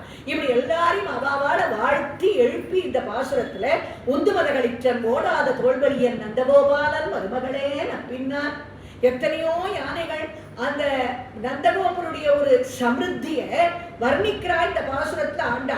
அப்படிப்பட்டவனுடைய ஒரு நாட்டு பெண்ணே நப்பின்னை பிராட்டி எழுப்புறா இந்த பாசுரத்துல. அதாவது வாரணம் 1000 சூழவலம் செய்துன்னு சொல்ல போறாளே பின்னாடி. அதனுடைய கணக்கே என்னன்னா, ஜனக மகாராஜா சீதையை கல்யாணம் பண்ணி கொடுத்து அயோத்திக்கு சீர்வரிசைகளை 600 யானை மேல அனுப்பினார். அதே மாதிரி கும்பர் கிருஷ்ணனுக்கு நப்பின்னை பிராட்டிய கல்யாணம் பண்ணி கொடுத்து 7 காலை அடக்கிற உடனே 400 யானைகள் மேல சீர்வரிசையை அவர் அனுப்பினாராம். ஆண்டாள் பார்த்தா அது 600 இது 400, இவா 2 பேருக்கும் எங்க தகப்பனார் ஒண்ணும் தாழ்ந்தவர் இல்ல, வாரணம் 1000 சூழவலம் செய்து பாசுரத்துல எழுதிட்டார், 1000 சூழவலம் செய்துன்னு. அதே மாதிரி இங்க உந்து மதகளிற்றன் ஓடாத தோல்வலியன் நந்தகோபாலன் மருமகளே நப்பின்னாய், கந்தங்கமழும் கோழி கடைதிரவாய்னு பந்தார் விரலி உன் மைத்துனன் பெயர் பாட செந்தாமரை கையார் சீரார் வழியொழிப்ப பிராட்டி அற்புதமாக எழுப்பக்கூடிய பாசுரம். அடுத்து வரக்கூடிய பாசுரங்கள்ல பெருமாளையும் பிராட்டியும் சேர்த்து சேர்த்து சேர்த்து 33 அமரருக்கு முன் சென்று கப்பம் தவிர்க்கும் கலியே துயிலடான். தேவதைகளுக்கு ஆபத்துன்னா முன்னாடி வரக்கூடியவர் யாரு? பெருமாள் தான். அதே மாதிரி இன்னொரு சரித்திரத்தையும் எப்படி புள்ளிப்பாய் கீண்டானை பொல்லா அரக்கனைன்னு ராவணன் அழிச்சதையும் நிருசிம்மன் ஹிரண்யகசிபுவை அழிச்சதையும் ஞாபகப்படுத்தினாலும் கிள்ளி களைந்தானேன்னு சொன்னான். அந்த இடத்துல நிருசிம்மாவதாரத்தையும் ராவனுடைய சிரசர் ராமன் கிள்ளி எரிஞ்சதையும். அதே மாதிரி இங்க என்ன ஞாபகப்படுத்தினான்னா, கஜேந்திர மோட்சத்தை ஞாபகப்படுத்தினான். 33 அமரருக்கு முன் சென்று கஜேந்திரன் ஆதி மூலமேன்னு கதறின உடனே 33 கோடி தேவதைகள்ல யாராவது ஒருத்தன் நான் தான் ஆதி மூலம்னு கிளம்பிட போறானேன்னு பயந்துண்டு அவளுக்கு முன்னாடி நாம ஓடி போயிடணும்னு அவ எல்லாரையும் கிளம்புறதுக்கு முன்னாடி அவசரமாக பகவத ஸ்வராயை நமகான்னு அந்த வேகத்துல வைகுண்டத்திலேருந்து ஆதி நீ ஒரண்டமாதியாதனால் சோதியாத சோதினி அதுண்மையில் விளங்கினாய், வேதமாகி வேள்வியாகி விண்ணினோடு மண்ணுமாய் ஆதியாகி ஆயனாயமாயம் என்ன மாயமே. அப்படி ஓடி வந்தார் இல்லையா? அதுக்கு காரணம் என்ன? அந்த தேவதைகளுக்கு முன்னாடி போய் கஜேந்திரனை ரட்சிக்கணும்னு ஓடி வந்தவர். 33 அமரருக்கு முன் சென்று அந்த சரித்திரத்தை ஞாபகம் வச்சுக்கிறார் ஆண்டாள். பகவான எழுப்புற பொழுது ஏற்ற கலங்கள் எதிர்பொங்கி வீதளிப்ப மாற்றாதே பால் சொரியும் வள்ளல் பெரும் பசுக்கள். அத்தனை பசுக்கள் அவ்வளவு சமிருத்தி. பசுக்களை மடியிலேருந்து பால் சொரிஞ்சுட்டே இருக்கும். இவா ஒரு குடத்துல இருந்து இன்னொரு குடத்தை மாத்தி வைக்கிறதுக்கு கூட அவகாசம் கிடைக்காது இவாளுக்கு. அவ்வளவு பால் சொரிஞ்சுட்டே இருக்கும். வாங்க குடம் நிறைக்கும் வள்ளல் பெரும் பசுக்கள். நந்தகோபர் தான் வள்ளல் இல்ல, கிருஷ்ணன் தான் வள்ளல் இல்ல, அங்க இருக்கக்கூடிய பசுக்கள் கூட வள்ளல் தான். ஏன்னா கிருஷ்ணன் நான் கீழே கிருஷ்ணனா இறக்குறேன்னு தேவதைகளை பார்த்து சுவாமி சொன்ன உடனே தேவதைகள் எல்லாம் கேட்டா, ராமாவதாரத்துல எங்களை கிருஷ்ணந்தையில குரங்கா இருக்க சொன்னேளே, இந்த அவதாரத்துல நாங்க எங்க போய் குரங்கா இருக்கணும்னா? அப்ப சுவாமி சொன்னார், ஏண்டா உங்களுக்கு இந்த புத்தி? அங்க குரங்கா கஷ்டப்பட்டா இங்க கஷ்டப்படணுமா? இங்க நீங்கள்லாம் பசுமாடா இருங்கோ, கண்ணுக்குட்டியா இருங்கோ, எப்படி வேணா இருங்கோ, எனக்கு என்ன ரூபத்துல மத் சேவார்த்த விதி தொதிய ஜகதம், எனக்கு என்ன ரூபத்துல சேவை பண்ணணும்னு ஆசைப்படுறோ இருந்துக்கோங்கோன்ட்டார். அடுத்த க்ஷணம் என்ன ஆச்சு? நந்தகோபர் பார்க்கிறார், ஒரே டிராபிக் ஜாம், வெள்ள விளையல், ஒரே பசுமாடு, கண்ணுக்குட்டி, கணைத்திலம், கற்றெருமை, கன்றுக்கு இறங்கி, கற்று கறவை, கணங்கள் பலகறந்து, எங்க திரும்பினாலும் ஒரே பசுமாடும் கண்ணுக்குட்டியுமா இருக்கு. திடீர்னு எப்படி இவ்வளவு பசுமாடு கண்ணுக்குட்டி இங்க வந்ததுன்னு பாக்குறார். இவருக்கு புரியல, பகவானுடைய பிரேரணைன்னு அத்தனையும் ஒரு இடத்துக்கு ஷிஃப்ட் பண்ணார். எங்க பிருந்தாவனம்னு தனியா ஒரு இடத்தை உருவாக்கி அங்க கொண்டு போய் வச்சான்னு நந்தகோபர் இத்தனை பேரையும் பசுமாடு கண்ணுக்குட்டியா கீழே இறக்கினவாள். அதனால ஏற்ற கலங்கள் எதிர்பொங்கி நீதளிப்ப மாற்றாதே பால் சொரியும் வள்ளல் பெரும்பசுக்களாக இருந்த இடம் அந்த பிருந்தாவனமும் நந்தகோகுலமும். அடுத்ததாக சுவாமி என்ன பண்ணணும்னு கேட்கிறார். வெளியில எழுந்து வந்தாச்சு. கண்ணனிடத்துல இவா பிரார்த்திக்கிறா. அதாவது செங்கன் சிரிச்சிறிதே எம்மேல் விழியாகும் திங்களும் ஆதித்யனும் எழுந்தாற்போல். அந்த ஒரு மாதுளை முத்துன்னு குழந்தைகளுடைய இடுப்புல கட்டுவார். அதுல சின்ன சின்னதா ஒரு மணி மாதிரி ஒண்ணு கோத்திருப்பான். அது எப்படி இருக்கும்னா அது விரிஞ்சும் விரியாம அழகா இருக்கும் பார்க்கறதுக்கு. ஆண்டாள் சொன்னா அதே மாதிரி எங்க பேர்ல உங்க பார்வை விழணும். அந்த பார்வை ரொம்பவும் விரிஞ்சு இருக்கக்கூடாது, அதுக்காக மூடியும் இருக்கக்கூடாது. ரொம்ப அழகா தாமரை மாதிரி அந்த பார்வைய ஏன்னா நேரம் அப்படியே திறந்து பார்த்தா எங்களால தாங்க முடியுமான்னு தெரியல அந்த கடாட்சத்தை. அதனால செங்கன் சிரிச்சிறிதே இம்மேல் விழியாமோ திங்களும் ஆதித்யன் விழுந்தார் போல் அங்க இரண்டும் கொண்டு எங்கள் மேல் நோக்குதியே. அந்த கடாட்சத்தை பிரார்த்தனை பண்ணி பெரும்பாலும் அந்த கடாட்சத்தோட எழுந்து வெளியில வந்து இப்ப நான் என்ன பண்ணணும்னு கேட்கிற பொழுது மாரிமலை முழஞ்சில் மன்னி கிடந்துறங்கும் சீரிய சிங்கம் அறிவுற்று தீவிழித்து வேறு மயிர் பொங்க எப்பாடும் பேர்ந்துதறி மூறி நிமிர்ந்து முழங்கி புறப்பட்டு எங்களுக்கு அந்த சிங்கம் நடைய காமிக்கணும். நிருசிம்மாவதாரத்துல இரண்யகசிபு வதம் பண்ணி ஒரு நடந்தேளே அந்த நடையை நாங்க பார்க்கணும். ராகவ சிம்மமாகவும் நிருசிம்மாகமாகவும் யாதவ சிம்மமாகவும் எங்களுக்கு அந்த நடையழக பார்க்கணும்னு ஆசையா இருக்கு. நடையழக காமிக்கிறார். அழகா ஒரு சிம்மாசனத்தை போட்டா சீரிய சிம்மாசனத்திலிருந்து யாம் வந்த காரியம் ஆராய்ந்து அருளையலோர் எம்பாவாய். ஆண்டாள் என்ன காண்பிச்சான்னா நிருசிம்மாவதாரத்துல இரண்யகசிபு வதம் பண்ணிட்டு பிரகலாதனை பட்டாபிஷேகம் பண்ணிக்க சொல்றார். நிருசிம்மன் குழந்தை சொல்றா, இந்த ஆசனம் எங்க அப்பா பாவி உட்கார்ந்த ஆசனம், நான் நேரம் உட்கார பிரியப்படல, நீங்க லக்ஷ்மி நிருசிம்மனாக முதல்ல ஏறி அதுல உட்காரணும்ன்றான் குழந்தை. லக்ஷ்மி நிருசிம்மனாக இதுல ஏறி உட்கார்ற அந்த ஆசனத்தை புண்ணியமாக்குறார். ஆண்டாள் சொன்னா அதுவரைக்கும் ராஜாக்கள் உட்காரக்கூடிய ஆசனத்துக்கு நிருபாசனம்னு பேரு. என்னைக்கு லக்ஷ்மி நிருசிம்மனாக எங்க நிருசிம்மன் ஏறி ராஜாக்கள் உட்காரக்கூடிய ஆசனத்துல உட்கார்ந்தாரோ அன்னியிலேருந்துதான் அதுக்கு சிம்மாசனம்னே பேர் வந்தது. சீரிய சிம்மாசனத்திலிருந்து யாம் வந்த காரியம் ஆராய்ந்து அருளையலோர் எம்பாவாய். சிம்மாசனத்தை போட்டு உட்கார வச்சாச்சு. அப்பா பண்ண காரியத்தை தனக்கும் பண்ணணும்னு ஆசை வந்தது. அப்பா பல்லாண்டு பாடினாரே அதே மாதிரி நாமும் பல்லாண்டு பாடுவோம்னு அன்றிய புலகமணந்தாய் அடி போற்றி சென்றங்கு தென்னிலங்கை செற்றாய் திரள் போற்றி பொன்றச்சகன உதைத்தாய் புகழ் போற்றி கண்டுகுடிலாய் எரிந்தாய் கடல் போற்றி குன்று குடையாய் எடுத்தாய் குணம் போற்றி வென்று பகைகளுக்கும் நின் கையில் வேல் போற்றி என்றென்றும் உன் சேவகமே ஏற்றி பறைகொள்வார். இன்று யாம் வந்தோம் இறங்கேலோர் எம்பாவாய். பகவானுக்கு பல்லாண்டு பாடினா அடுத்ததாக வரக்கூடிய ஒரே பாசுரத்துல கிருஷ்ணாவதாரத்தை சொல்லி அழகா ஒரு பாசுரத்துல கிருஷ்ணாவதாரத்தை சொல்லிட்டான். ஒருத்தி மகனாய் பிறந்தாய், ஒருத்தி மகனாய் ஒளிர்த்து வளர்ந்தாய், தருக்கிலானாகித்தான் தீங்கி நினைந்த கருத்தை பிழைப்பித்த கஞ்சன் வயிற்றில் நெருப்பென்ன நின்றாய். கம்ச வதத்தை சொல்லிட்டா. உன்னை அர்த்தித்து வந்தோம். அர்த்தித்து வந்தவள் யாரு? ருக்மிணி பிராட்டி. சரணாகதி பண்ணி வந்தவள் ருக்மிணி தானே. ருக்மிணி கல்யாணத்தை சொல்லிட்டா. உன்னை அர்த்தித்து வந்தோம். திருத்தக்க செல்வம். திருத்தக்க செல்வத்தை யாருக்கு கொடுத்தார்? குசேலனுக்கு கொடுத்தார். ஒருபடி அவளுக்காக எனக்கு எந்த ஐஸ்வர்யமும் வேண்டாம், கிருஷ்ண பக்தி மாறாத ஒரு ஐஸ்வர்யம் போரும்னு குசேலன் பிரார்த்திச்சதுனால அந்த உயர்ந்த அந்த திருத்தக்க செல்வத்தை குசேலனுக்கு கொடுத்தார். குசேலோ பாக்கியானத்தை சொல்லிட்டான். இத்தனையும் சொல்லிட்டே வந்தாச்சு. என் கிருஷ்ணன் பிறந்தான், வளர்ந்தான், கம்சனை வதம் பண்ணான், ருக்மிணியை கல்யாணம் பண்ணினான், குசேலனுக்கு ஐஸ்வர்யத்தை கொடுத்தான். இத்தனை பண்ணது மட்டும் இல்ல, சேவகமும் யாம் பாடி. என் கிருஷ்ணன் சேவகமும் பண்ணியிருக்கான். யாருக்கு சேவகம் பண்ணியிருக்கான்? அர்ஜுனனுக்கு சேவகம் பண்ணியிருக்கான். அர்ஜுனன் தேர்தட்டில் உட்கார வச்சு தான் கடிமானத்தை பிடிச்சு அர்ஜுனனுக்கு சேவகம் பண்ண கிருஷ்ணாவதாரத்தினுடைய இந்த ஒரு பாசுரத்தை கேட்டுட்டால் வருத்தமும் தீர்ந்து மகிழ்ந்து. இந்த ஒரு பாசுரத்தை கேட்டா போரும், அவளுக்கு வாழ்க்கையில வருத்தம்ங்கிறதே இருக்காதுன்னு பரஸ்ருதியோட கிருஷ்ணாவதார பாசுரத்தை பூர்த்தி பண்ணான். ஒருத்தி மகனாய் பிறந்தான், ஒருத்தி மகனாய் வளர்ந்தான்னு சொன்னாலே தவிர தேவகி மகனாய் பிறந்து யசோதை மகனாய் வளர்ந்துன்னு ஏன் சொல்லல ஆண்டாள் அப்படின்னு எல்லாருக்கும் ஒரு சந்தேகம். அதுக்கு காரணம் என்னன்னா, அப்பா கிட்ட கிருஷ்ணாவதாரத்தை கேட்கிற பொழுது அப்பா கிட்ட கேட்டா ஆண்டாள், அப்பா கிருஷ்ணன் எந்த நட்சத்திரத்துல பிறந்தான்னு கேட்டார். அதை நான் உறக்க சொல்ல மாட்டேன். கம்சன் வந்து கிருஷ்ணனை பிடிச்சுடுவான், எனக்கு பயமா இருக்குன்னா பெரியாழ்வா. ஏன்னா இவாள்லாம் அந்த பாவத்துல இருந்தவா, அந்த கிருஷ்ணன் வாழ்ந்த காலத்துல தாங்க வாழக்கூடிய பாவத்துல இருந்தவா இவா எல்லாரும். அப்பா குறிப்பா சொல்லுங்கன்னா உடனே அவர் சொன்னார், அத்தத்தின் 10ஆம் நாள் தோன்றிய அச்சுதன்னார். அஸ்த நட்சத்திரத்திலிருந்து 10வது நட்சத்திரம்னா முன்னாடியா பின்னாடியான்னு சொல்லல அவர் ஆண்டாள் கிட்ட.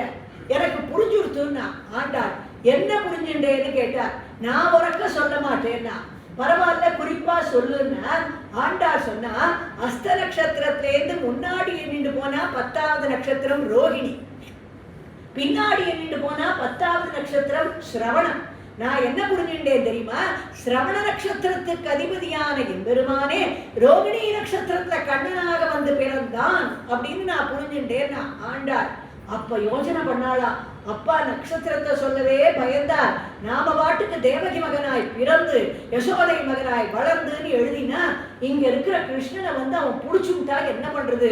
அதனால அப்பா சொன்ன மாதிரி நாமும் குறிப்பாவே சொல்லலாம், ஒருத்தி மகனாய் பிறந்து ஓரிரவில் ஒருத்தி மகனாய் ஒளிர்த்து வளர்ந்து மாலே மணிமண்ணானு பறை முதலிய உயர்ந்த சாதனங்கள் சங்கங்களை எல்லாம் கொடுக்கிறார். பல்லாண்டு பாடுறவரா பெரியாழ்வாரியை கொடுக்கிறார். அந்த நப்பின்னை பிராட்டியை குத்துவிளக்காக கொடுக்கிறார். பலவிதமான சங்கங்களை கொடுக்கிறார், பாஞ்சஜன்யங்களை. அதே மாதிரி உயர்ந்த வஸ்திரங்கள் எல்லாத்தையும் கொடுத்து அந்த எல்லா விதமான ஆஞ்சநேயர் ஒரு கொடியாகவும் கருடன் ஒரு கொடியாகவும் விதானமாக ஆதிசேஷனையும் இப்படி உயர்ந்த வஸ்துக்களை எல்லாம் ஆண்டாள் அந்த மானே மணிமண்ணாங்கிற பாசுரத்துல கேட்டதுக்காக அத்தனையும் சுவாமி கொடுத்து அழகான உயர்ந்த பாசுரம் கூடாரை வெல்லும் சீர் கோவிந்தா உந்தன்னை பாடி பறை கொண்டு யாம்பெரு சம்மானம் நாடுபுகழும் பரிசினால் நன்றாக சூடகமே தோள்வளையே. 2வது பாசுரத்துல எதையெல்லாம் விட்டாலோ நெய்யுண்ணோம் பாலுண்ணோம் நாட்காலே நீராடி மையிட்டு எழுதோம் மலரிட்டு நாம் முடியோம், எதையெல்லாம் விட்டாலோ இந்த பாசுரத்துல கண்ணனை அடைஞ்ச ஆனந்தத்துல அத்தனையும் வேணும்னு கேட்கிறா. உயர்ந்த வஸ்திரங்கள் உயர்ந்த ஆபரணங்கள், நீ சாத்திட்ட வஸ்திரம் நீ சாத்திட்ட ஆபரணம் எத்தனையும் எனக்கு வேணும், எல்லாத்தையும் நாங்க தரிச்சுண்டு கூடாரை வெல்லும் சீர் கோவிந்தா. கூட இருக்கிறவா எல்லாரையும் சத்ருக்களை அம்பால் அழிக்கக்கூடியவர், பாகவதோத்தமால அன்புனால ஜெயிக்கக்கூடியவர். அப்படிப்பட்ட கண்ணனான உன்னோடு கூடியிருந்து குளிர வேண்டும். அதுவும் எப்படி தெரியுமா, மூட நெய் பெய்து முழங்கை வழிவார. இந்த பாசுரத்துல ஆண்டாள் சக்கர பொங்கல் எப்படி பண்ணணும்னே கத்து கொடுத்துருக்கா நமக்கு. மூட நெய் பெய்து முழங்கை வழிவார. ஒருத்தர் சொன்னார், திருப்பாவையில எல்லா பாசுரத்தையும் விட்டுடுங்க சார், அந்த 27வது பாசுரத்துல ஆண்டாள் சக்கர பொங்கல் பண்ணி கொடுக்க கடுத்துரு, அப்படி கையை விட்டா அப்படி நெய் மழை மாதிரி வழியணுமா, முழங்கை வலிக்கும். ஆனா அதுக்கு இந்த காலத்து வியாக்கியான கர்த்தா சொன்னார், அந்த காலத்துல ஏற்றகலங்கள் எதிர்பொங்கி நீதளிப்பர் இருந்தது, ஆண்டாள் மூட நெய் பெய்துன்னு எழுதிட்டு போயிட்டா. இப்ப எங்க இது அதே ஆண்டாள் இப்ப இருந்தா என்ன எழுதுவா தெரியுமா, மூட நெய் காட்டி. சக்கர பொங்கலே நெய் இங்க இருக்கு பாத்துக்கோ, நெய்யே சக்கர பொங்கல் இங்க இருக்கு பாத்துக்கோ, 2 பேரும் ஒருத்தருக்கு ஒருத்தர் தொட்டுக்கணும்னு ஆசைப்படாதீங்கன்னு எழுதிட்டு போயிடுவான். அப்படி உயர்ந்த ஒரு தர்மத்தை எல்லாம் காண்பிச்சு கூடியிருந்து குளிரக்கூடிய பாக்கியத்தை அளிக்கணும்னு பிரார்த்திச்சு கறவைகள் பின் சென்று கானகம் சேர்ந்துன்போம், கூடவே உன் வேணு கானம் சேர்ந்துன்போம். சிறுபேர் அழைத்தனமும் சீறி அருளாது குறைவொன்றும் இல்லாத கோவிந்தா. நாராயணான்னு கூப்பிட்டா எங்கேயோ வைகுண்டத்துல இருக்கா மாதிரி இருக்கு, கோவிந்தான்னு கூப்பிட்டா பக்கத்துல வந்துட்டா மாதிரி இருக்கு. அதனால இத்தனை நாளா நாங்க ஏதோ நாராயணன்கிற திருநாமம் வசந்தது இல்லைன்னு சொல்லல, அப்படி நாங்க கூட்டுட்டோம்னு நினைச்சுக்காம இந்த கோவிந்தான் உன்னை பக்கத்துல கூட்டதை ஏத்துண்டு சிறுபேர் அழைத்தனமும் சீறி அருளாது பிறவி பெருந்தனை புண்ணியம் யாமுடையும். நாங்க உயர்ந்த பாக்கியத்தை அடைஞ்சிருக்கோம், எங்களுக்கு கர்மயோகம் தெரியாது, பக்தி யோகம் தெரியாது, ஞான யோகம் தெரியாது. ஆனா எங்க கிட்ட ஒரு புண்ணியம் உண்டு. என்ன புண்ணியம்னா, கண்ணனான உன்னை இந்த குலத்துல அடையக்கூடிய பாக்கியத்தை நாங்க அடைஞ்சிருக்கோம். அந்த ஒரு புண்ணியம் எங்களுக்கு போரும். பிறவி பெருந்தனை புண்ணியம் யாமுடையும் குறைவொன்றும் இல்லாத கோவிந்தா எங்களை ஏத்துக்கணும்னு 3 பாசுரத்துல சரணாகதி பண்ணினவள். இற்றைக்கும் 7 பிறவிக்கும் உந்தன்னோடு உற்றுவமே யாவோம், உனக்கே நாமா செய்வோம் இற்றை பறைகொள்வான் அன்றுதான் கோவிந்தா. மற்றை நங்காமங்கள் மாற்றேலோர் எம்பாவாய். 7 பிறவி எடுத்தாலும் கண்ணனாக உன்னையே அடையக்கூடிய பாக்கியத்தை எங்களுக்கு கொடுக்கணும்னு பார்க்கிற பொழுது ஆண்டாள் சொன்னா, மற்றை நங்காமங்கள் மாற்றுனா ஆசைகளை மாற்றி வைங்கோன்னு சொன்னா ஆண்டாள் இந்த இடத்துல. இதனடா இது கண்ணன் என்ன சொன்னார் பகவத்கீதையில? ஆசை எல்லாத்தையும் திறந்துடுங்கோன்னு சொன்னார் கீதையில. பெருமாள் ஆசையை துறக்க சொன்னா, ஆனா ஆண்டாள் ஆசையை துறக்க சொல்லலையே, மாற்றி வைங்கோன்னு சொன்னாலே. காரணம் என்ன அப்படின்னா, ஆண்டாள் ரொம்ப ஜாக்கிரதையா சொல்லிட்டா. ஏன்னா எல்லா ஆசையும் திறந்துருங்கோன்னு சொல்லிட்டா நமக்கு ரொம்ப சௌகரியமா இருக்கிறத நாம எடுத்துருவோம். அப்ப என்ன சொல்வா எல்லாரும்? உபன்யாசத்துக்கு போற ஆசையை விட்டுடலாம், சத்சங்கத்துல கலந்துக்கிற ஆசையை விட்டுடலாம், திருப்பாவை அனுசந்தானம் பண்ற ஆசையை விட்டுடலாம், கோயிலுக்கு போற ஆசையை விட்டுடலாம். ஏன்னா ஆண்டாள் தான் ஆசையை துறக்க சொல்லிட்டாளே அப்படின்னு சொல்ல ஆரம்பிச்சிருவோம். அதனால ஆண்டாள் என்ன சொன்னா ஜாகிரதையா, மற்ற இனம் காமங்கள் மாற்று, ஆசையை துறக்காதீங்கோ, ஆசையை மாற்றி பகவானுடைய திருவடியில வைங்கோ.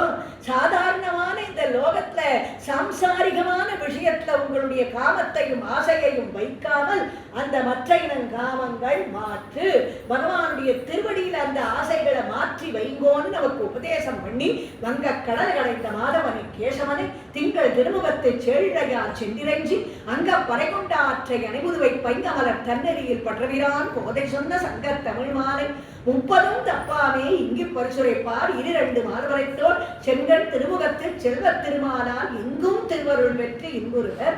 பல அற்புதமான பரசுதியை சொல்லி பகவானுடைய இந்த அமிர்த மதன விஷயங்களை எல்லாம் அதுல கேசவனாகவும் மாதவனாகவும் பகவானுடைய திருநாமங்களை நமக்கு உபதேசம் பண்ணி தன்னுடைய தகப்பனார தியானம் பண்றா.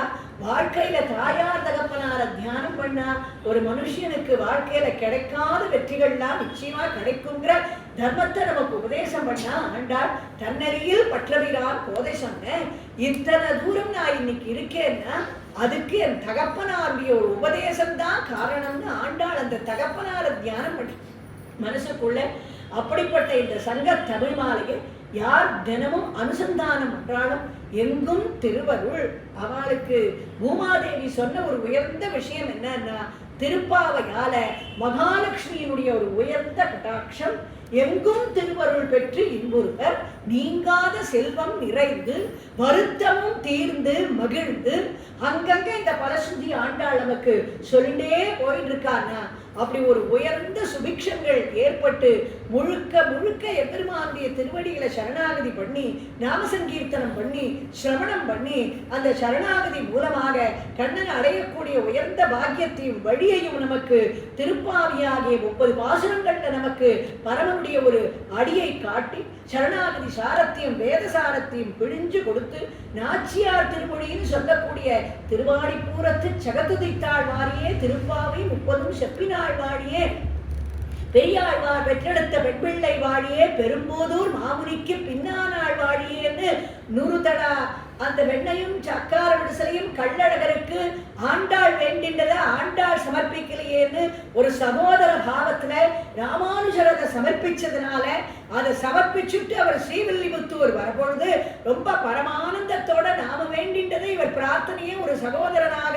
ஒரு அண்ணாவாக இருந்து அதை பூர்த்தி பண்ணிட்டு வந்திருக்காரேன்னு சன்னதியிலேந்து அண்ணாவேன்னு கூட்டுண்டே ஸ்ரீவில்லிபுத்தூர்ல கொஞ்சம் முன்னாடி வந்து ராமானுஜர ஆண்டாள் வரவேற்றதால்தான் பெரும்போதூர் மாமுனிக்கு பின்னானாள் வாழியே 143 வாழியே நாச்சியார் திருமொழி உயரங்கற்கே கண்ணி உகந்தளித்தாள் வாழியே.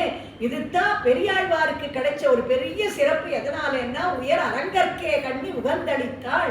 பாரணம் 1000 சூழ வலம் செய்து நாரணன் நம்பி நடக்கின்றான் உன்னதில் பூரண பொற்குளம் வைத்து புறமெங்கும் தோரணம் நாட்ட கராக்கண்டேன் தோழியினான் இந்திரன் உள்ளிட்ட தேவர் குழாம் எல்லாம் வந்திருந்தன்னை மகள் பேசி மந்தரித்து மந்திர கோடி முடுத்தி மணமாலை அந்தரி சூட்ட கராக்கண்டேன் தோழியினான் மத்தளம் கொட்ட வரிசங்கம் நின்றுவத முத்துளைத்தாமம் விரதாந்த வந்தர் கீழ் மைத்துனன் நம்பி மதுசூதன் வந்தன்னை கைத்தலம் பற்ற கனாக்கண்டேன் தோழியினான் கதிரொளி தீபம் கரிசுடன் ஏந்தி சதிரில மங்கையர் தாம் வந்தது கொள்ள மதுரையார் மன்னன் அடிநிலை தொட்டெங்கும் மதிர புகுத கனாக்கண்டேன் தோழியினான் ஆயனுக்காகத்தான் கண்ட கனாவினை வேயர் புகழ் வில்லிபுத்தூர் போன் போதை சொல் தூய தமிழ் மாலை ஈரைந்தும் வல்லவர் வாயு நன்மக்களை பெற்று மகிழ்வரேன்னு உயர்ந்த சொப்பனங்களை எல்லாம் கண்டு பெரியாழ்வாருக்கு ஸ்ரீரங்கத்திலேருந்து அர்ச்சகாலே பல்லக்கு எடுத்துட்டு வந்து ரங்கநாதன் கோதா பிராட்டி அழைச்சிட்டு வந்திருக்க சொல்லியிருக்காருன்னு சொல்லி அழைச்சிட்டு போக பெரியாழ்வாரும் கோதா பிராட்டிய ரங்கநாதனுடைய சன்னதிக்கு ஸ்ரீரங்கத்துல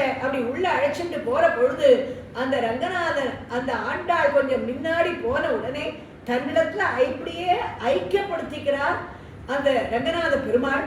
அப்படி ஐக்கியமான உடனே பெரியாழ்வார் சொன்னார், ஒரு மகள் தன்னை உடையேன் உலகம் நிகழ்ந்த புகழால் திருமகள் போல் வளர்த்தேன் செங்கன்மால் தான் கொண்டு போனானேன்னு. அப்பா, சாதாரண எல்லா தகப்பனாருக்கும் இருக்கிற ஆசை எனக்கு இருக்கும். இன்னும் ஸ்ரேயஸா வளர்த்த இந்த குழந்தைக்கு ஒரு கல்யாணம் பண்ணி பார்க்கணும்னு எனக்கு ஆசை இருக்காதான்னார். இது நியாயமான ஆசைன்னு ஒப்படைச்சு பங்குனி உத்திர தன்னைக்கு ஸ்ரீவில்லிபுத்தூர்லயே உயர்ந்த கல்யாணத்தை பாண்டிய தேசத்துல நடத்திக்கிறேன்னு சொல்லி பங்குனி உத்திர தன்னைக்கு ஸ்ரீரங்கத்திலேருந்து ரங்கநாதன் வந்து ஆனந்தமாக ஆடி புற துதித்த ஆண்டாளம் கோத்தை அணிய ரங்கருடன் ஊஞ்சல் ஆடி நடப்போனே பாடி பாமாலை தந்த பட்டபிரான் கோலை பணியரங்கருடன் ஊஞ்சல் ஆடி நடப்போனே ஒரு பிடியில் அவளுக்கென்று உள்ளந்தனை கொடுத்தான் ஓயாமல் தூற்றும் சிசு பாலனையும் கெடுத்தான். அரவ முடி மேலே நின்று அபிநயங்கள் பிடித்தான்.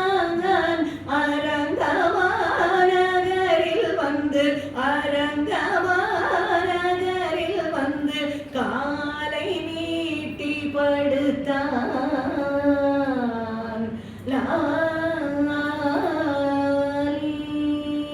ஆனந்தமா ஆண்டாளை பாணிகிரணம் பண்ணிட்டு திருமங்கல்ய தாரணங்கள் எல்லாம் நடந்து ஆண்டாளும் ரங்கமன்னாருமாக திவ்ய தம்பதிகளாக பங்குனி உத்திர தன்னைக்கு எல்லாருக்கும் அனுகிரகம் பண்ணி விவாக மகோத்சவத்தை நடத்திட்டு இன்னைக்கும் இந்த வைபவங்களை எல்லாம் சிரவணம் பண்ணக்கூடிய உங்க ஒத்தரொத்தர் கிரகத்திலையும் பாவை அருளிய பாவைன்னு திருப்பாவையினுடைய சாரத்தையும் கோதா பிராட்டியினுடைய ஒரு வைபவத்தையும் சிரவணம் பண்ண உங்க ஒத்தரொத்தர் கிரகத்திலையும் ஆண்டாளும் ரங்கமன்னாருமாக திவ்ய தம்பதிகளாக நித்தியவாசம் பண்ணி சகலவிதமான க்ஷேமங்களையும் மங்களங்களையும் ஏற்படுத்துவான்ற பரம பாவனமான பலஸ்ருதியோடு கூட இதை பூர்த்தி பண்ணி இந்த உயர்ந்த பாக்கியத்தை எனக்கு அளிச்ச இந்த கோஷ்டியை சேர்ந்தவாளுக்கும் இந்த சம்பிரதாய சபாவை சேர்ந்தவாளுக்கும் இங்கு வந்து சிரவணம் பண்ணவங்க எல்லாருக்கும் என்னுடைய கிருதாஞ்சலியை நான் சமர்ப்பணம் பண்ணிட்டு பூர்த்தி பண்றேன்.